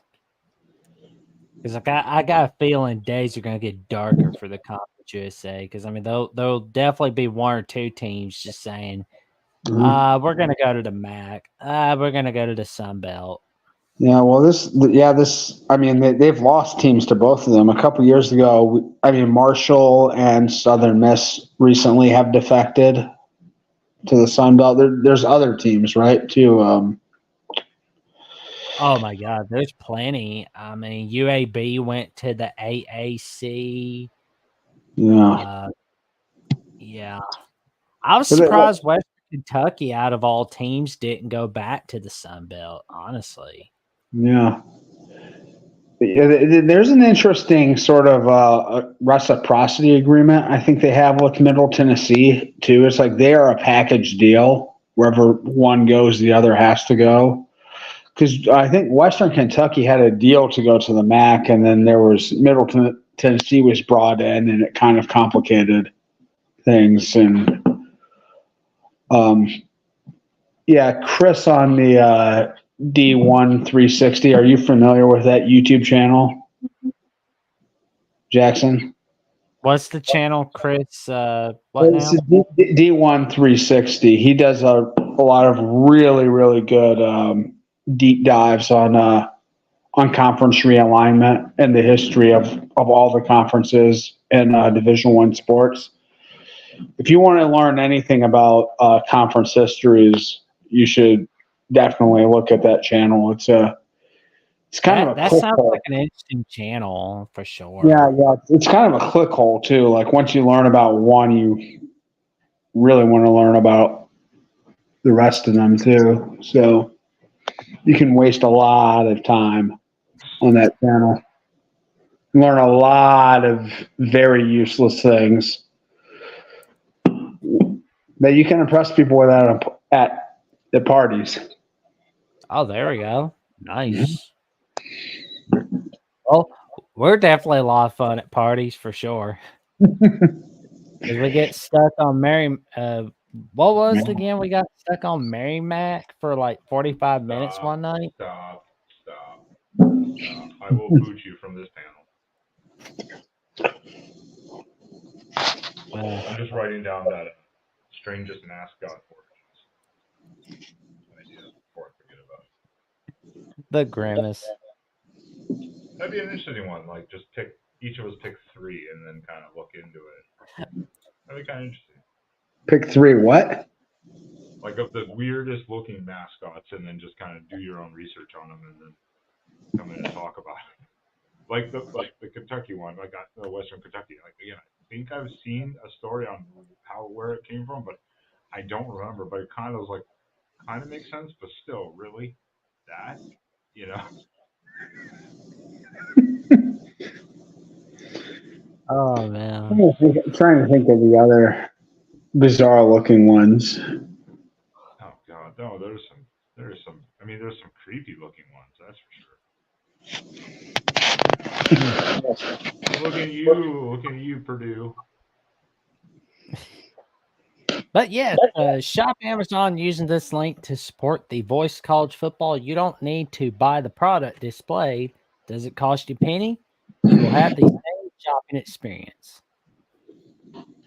But of course, if you love top-notch exclusive live streams, watch parties, betting advice, predictions, and insider looks in all of college football, go to patreon.com/MarkRogersTV or become a YouTube member of the Voice College Football. You're not only helping Mark, but you're also helping yourself. How are you helping yourself exactly? Well, you get some of the top insider knowledge in all of college football. Not only that, but you get to be on this show, College Football After Dark, every Sunday night, right here on the Voice of College Football. Stay tuned. Unless we're not live, which leads us into the next part. Next week is Mother's Day, which Jackson already went over some of the merch. You can pull it back up if you'd like to. We will not be here next week because some people obviously have plans going on next weekend with the holidays. Some people have mothers. Some people do. Some people don't acknowledge certain mothers, but that's a different story. But then the following weekend, there's a little scheduling potential issue, so we're gonna bump it a couple weeks. So we will not be live next week because of Mother's Day or the following weekend, just to help out with some scheduling potential issues. But Jackson has some word here for some potential Mother's Day gifts or Father's Day coming up for those two. There we go. Father's Day is coming soon. Your moms may not like this merchandise for the Voice of College Football, but your dads most certainly will, because you can check out the glossy mugs, T-shirts, wine glasses, the notebook that keeps all your secrets safe, your phone cases, you got the flag, shorts for the summertime, slides, and there's some T-shirts for the kids. And we got some nice polo shirts, bomber jacket, pullover, some socks that'll keep you warm, long sleeve T-shirts that'll keep you warm as well. Oh, and you'll definitely need a distressed dad hat, especially for Father's Day. A stainless steel water bottle that you can show all your friends, and the pint beer glass for when you are at parties. You could go, I got this from the Voice College Football. And a little something for your pets. The pet bowl of the Voice of College Football. And there's a little gym bag, backpack, trucker caps, and a mouse pad for your computer. So come on in, check out this sweet, sweet merchandise at topqualityshirts.com/collections Mark Rogers. Stay tuned. And a side note on that too, we don't have to click them, but as a side note, people will see on top there too. You're good, Jackson. You can leave it off. It's on top there. There's other creators on there, including myself. You can also buy merchandise from them. The more you buy from everyone, including not just Mark, but if you buy one from Mark, one from other creators, you can get discounts. So the more you buy, the more you actually save. Oh yeah. So it doesn't just help Mark as a creator; it can help other people too. But the more you buy, the more you get discount, the more you save. So that's a key thing too. So take advantage of that too, especially for these holidays coming up, because then we're going to summertime. Oh No yeah. better time to buy some shorts or a new dog bowl. There we go. Or that pint glass. I need to get There one we of those. go. Summertime's coming. Hey Ferb, I know what we're gonna do today. Where's Perry? Keon Coleman's going to be buying winter coats pretty soon, right? Because he shops like 2 seasons ahead, right? Oh man. Well, we are getting closer and closer to the start of the college football season. Very much. Closer, but not close enough. Not close enough. Yeah. It is going by quicker this year for some reason. It's going by quicker at least. Well, I mean, like this offseason's been sort of a constant barrage of. I mean, I wouldn't say barrage, but there's been like a steady stream of like relevant news and information. Like it's been an active off season. Maybe that's why it feels like it's gone by quicker, because some of the other off seasons I'm like, oh my god.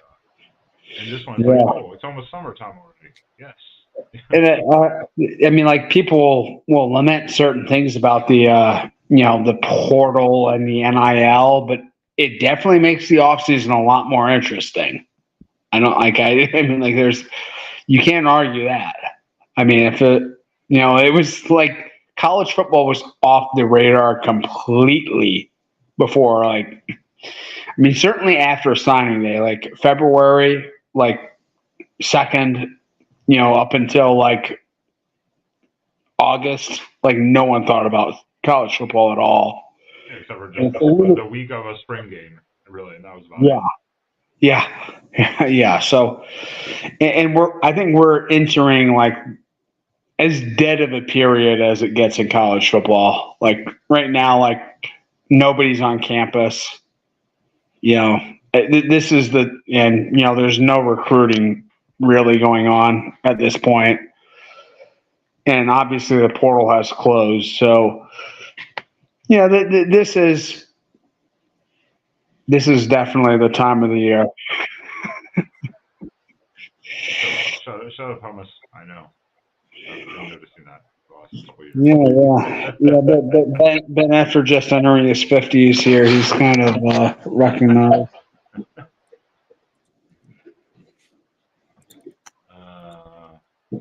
But the fall won't come soon enough. No. No, but I really always have this conflict this time of year because, where I live, we've got like 4 months of what I consider just perfect weather, just like ideal outdoor time. And once fall hits, like it changes dramatically. So I live in North Dakota, so remember, I understand. Oh, you're in seasons come and go. Yeah. Nice. But you didn't live near a Great Lake though. If you're in North Dakota, if you're near a Great Lake, if you live near the beaches of West Michigan and stuff, it's a great time of the year. It's a great. I love the summer. I wouldn't trade the summers I have here for anything. But at the same time, once college football comes around, I know things. I know my days of 10 p.m. sunsets and perfect weather are numbered. So I'm not in any rush to get to football season ever. How dare you? I'm excited for it. And like it comes along at a perfect time. It's like when beach weather and fishing and concert weather is subsiding. It's football time. It's true. I mean, that's true. It has been a fast off season so far, but yeah, I think it's going to start slowing down now as we're like almost there, like halfway there. It's like now it's going to slow down. It's going to. Yeah, it's definitely going to slow down. May and June.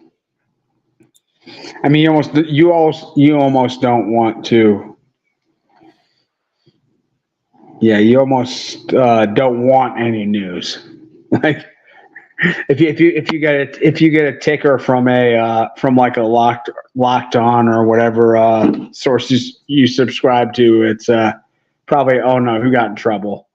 Yeah, well, no, that's fair. That's fair. In the off season, no news is good news because some news is like usually not a good thing. It's either an injury or someone got arrested. Something like that. Yeah. Like, or who? now. Yeah, or it's just like something like conference realignment or something. Who's editing what? Yeah.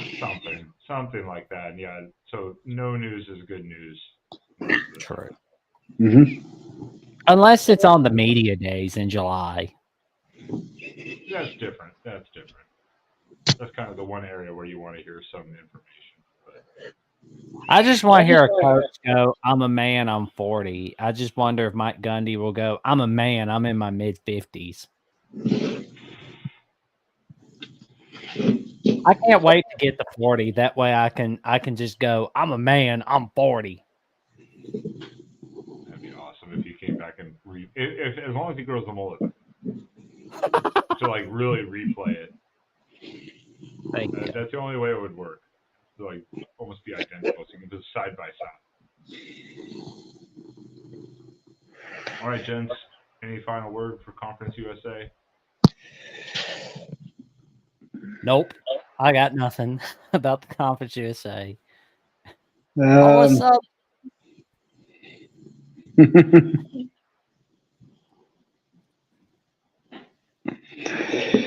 You're talking about the off-season wins. Good news. Come on. Well.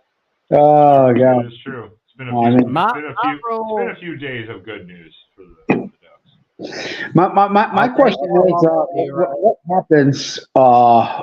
Phil Knight's like 80-something right now at this point. What happens to the NIL program when he goes on? Oh, you don't think there's a huge trust fund somewhere set aside? You know that he set a trust fund aside. He has set whatever amount of money he has. He said a quarter of that's gonna be set right here. A quarter. I mean, oh yeah. Do you know how much money that would be? For the whole fucking university to fund it. I mean, his kid's already successful. Just think of the 3/4 goes to his kids. Think of how much money they'd have. A quarter is almost nothing compared to the 3/4. Exactly, but you know how much a quarter? You don't think all of them, and they're still building new shit. They're building another indoor facility right now to replace the current one they have. It's just due to land, but they're building another one as we speak.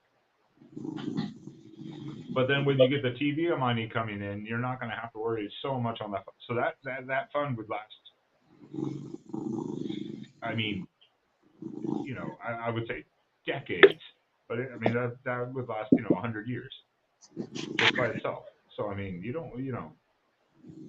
Phil Knight's going to set it up just fine. And how many are going to the Indonesian children that built his empire? 25 cents a sneaker. Wow. That'd be maybe. That's generous, probably. That's a raise. I don't know. I can't speak on that. All right, now we're getting into troublesome territory on Mark's channel. Any final words on Conference USA, everyone? Okay. So, yeah. No, I've spoken my piece about Conference USA. It is unfortunately a victim of massive realignment. Yeah. This used to be a very, very strong probably the top conference outside of the major players, and now it's fallen very, very far to where this is probably this is competing with the MAC for the least relevant conference in the FBS. And it doesn't even have sort of like the cultural identity that the MAC has, you know. I think they're doing a lot of desperate hangers on, you know, at the fringes of the FBS here. Oh yeah, I mean, I think they're doing their best and trying to stay relevant because I mean they're doing like 2 midweek games in October, but you know, I hope it works for them. Kind of like how Maction in November has worked for the MAC. Yeah, I will say that they have tried to keep at least regional. You know, for the most part, they're keeping in that whole, for the most part, southern region stretch. I mean, they're still panned out. You know, obviously with like FIU, Liberty, UTEP, New Mexico, but it's in the southern kind of region. So they're trying to stay kind of regional, but I don't know how long they can even do that. People keep and that's sort of going. And that's sort of antithetical to how what the conference was sort of set up as. This used to be kind of like sort of the conference of the major metro schools that didn't really have a home. They were too big for their, you know, the Cincinnati, Memphis, Houston's. They were too big for their regional conferences, but not really big time enough for the major conferences. And now it's just, you know, it has become like very regional. It has become like sort of the southeastern quarter of the U.S. roughly, you know, just whatever programs kind of, you know, think they are better than 1AA, but yeah. And again, there are schools that are in great recruiting areas. Rice. Oh yeah. Again, Rice. Well, Rice is Rice is at Sam Houston. It's in Houston. You know, it's just north of Houston. It's in a great area. Like you just said, they brought Kennesaw State. Obviously, it's not a great program itself right now, but it's in a great area. Yeah. I mean, huge school too. Kentucky is still central. Western Kentucky is still central to a lot of things. But then you have your New Mexicos and your UTEPs, where it's like, ooh, you know, it's like that's a lot harder. I mean, New Mexico is not exactly producing the greatest players. I don't know how many players New Mexico State produces a year. Yeah, no, probably or even one of 300 maybe, one in the 300 maybe a year, if even that, probably. So yeah, I don't know. Conference USA will be interesting, but yeah, it'll be fun. Oh, it's gonna be fun. I mean, that's for sure. I might try to. I don't want Sam to hear it because he'll revolt if I tell him I got tickets to Rice and Sam Houston. He would be like, no. I'd be like, no. He would revolt.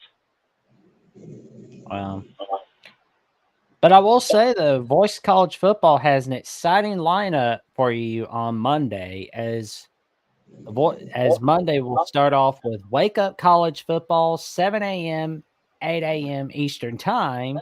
And then you will see Horns Huddle, Texas Live on 6 p.m. Central Time, 7 p.m. Eastern Time on Texas Football at the Voice of College Football.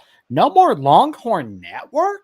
No problem. Texas Football at the Voice of College Football has it covered right here for you for the best insider knowledge on the Texas Longhorns football program.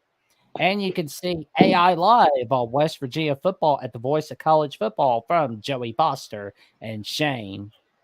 And Monday night, you're familiar with it. You get to see another exciting edition of Trojans Conquest Live, 9 p.m. Central Time, 10 p.m. Eastern Time, 7 p.m. Pacific Time on USC football at the Voice of College Football from Mark Rogers and Trojans Wire editor Matt Zivik and Trojans Wire writer Tim Prangley in the chat, as they will give you some of the best insider knowledge on the U.S. I'm Trojan gonna football. sum up the Trojan Conquest show today is the Ducks are cheating.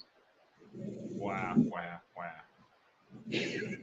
That's what they're gonna sum up in that show. I saved you all some time. No, I'm kidding. But I will say though, you're going to be very excited about all these shows, everyone. That I can guarantee. It's going to be a lot of fun. All right, everyone. We didn't think we'd go over. We didn't. Now we've pulled another over 2 hours for Conference USA. Yeah. Oh wait, what, Sean? No. I thought we were gonna. Wait, are we gonna like sign off and? I mean, are we gonna get final thoughts at all? I mean, before we. That's what I've been asking you guys final thoughts. Like, go ahead. Final We thoughts. just did give our final thoughts. No, you said final thoughts on the Conference USA. I didn't know if you meant final thoughts in general. All right, final thoughts in general, one by one, and where people can find you online. So Jackson, please start, and then Sean, I will let you have a moment. I'll even full screen you for everyone to see your beautiful face. You don't need to, please. Well, you can find me on youtube.com/JacksonJohnson979, where I'm 179 subs away from the magic number 500.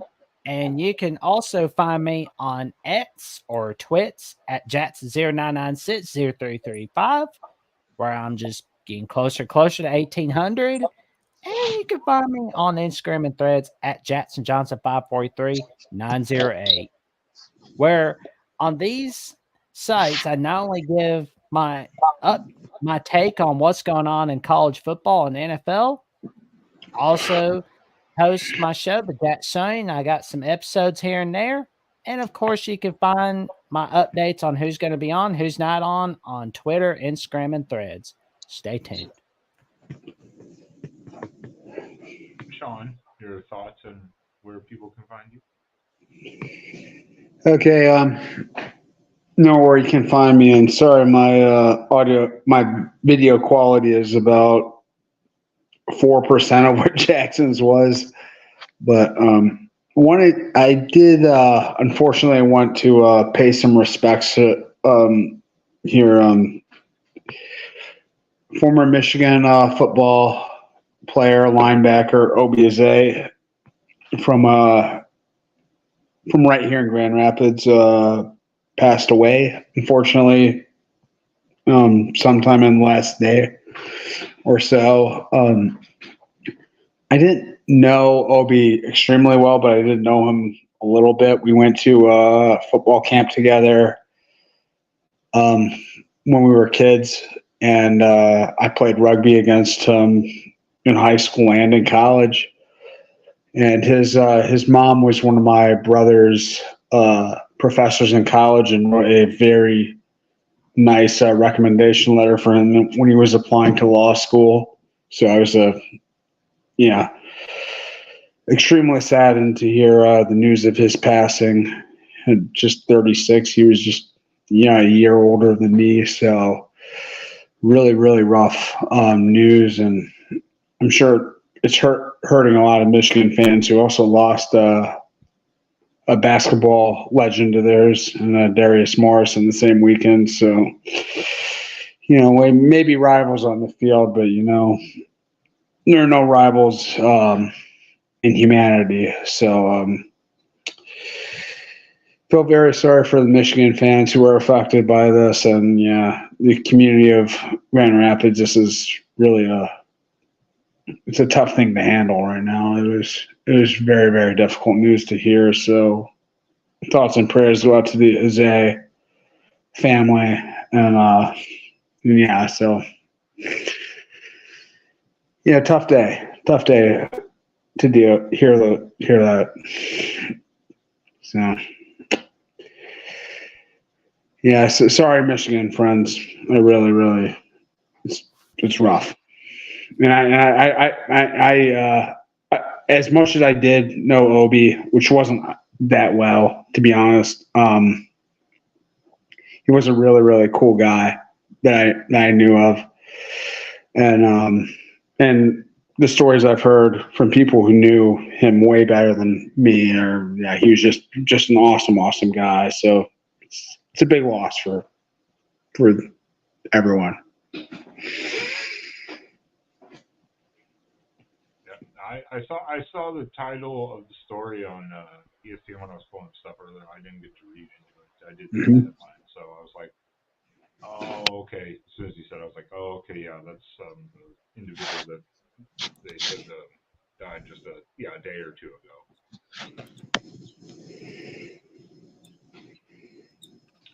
I mean, it's always unfortunate, especially when it touches home to your to a fan base or a nearby fan base, someone you knew, especially someone you knew, or maybe grew up watching, or watched whatever. It's always you always think, okay, this is just, even if you're just watching a player, you don't know how much maybe that person impacted your life in some way, whether good memories of success or fun, but like you played against the person, actually knew them, the family to a degree. It's like, yeah, it definitely hits harder closer to home. Yeah. So, and I mean, yeah, as much, it also is a reminder, as much shit as we give each other, as fan bases, at the end, like we're all friends, right? We all we all have the same experiences. We're all people. So, it really brings to light how petty these differences can be. I mean, like, the differences in the colors we wear are just very trivial. Well spoken. Well spoken. You all right, Sean? Yeah, I'm fine. Where's Lincoln? Lincoln, come here. Cat's not gonna come when you call it. What's up, Lincoln? Fire stick, come on. Hey, I just dug in my cat. what Like, up, Yeah. Link? there it is. Isn't it? Like, what do you want? Why are you bothering me? And here's Lincoln's butt. It's probably my youngest one. It's probably sitting. She's probably laying out on the floor out there, waiting for me on board to like roll over and be like, pet the bitch. Oh, I think I heard a deep purr over there. Yep, I think that's what that is. A deep cat purr to end us out. There you go. Well, everyone, thank you for tuning in. I'm just Ben of Exploring with Ben and Sam right here on YouTube.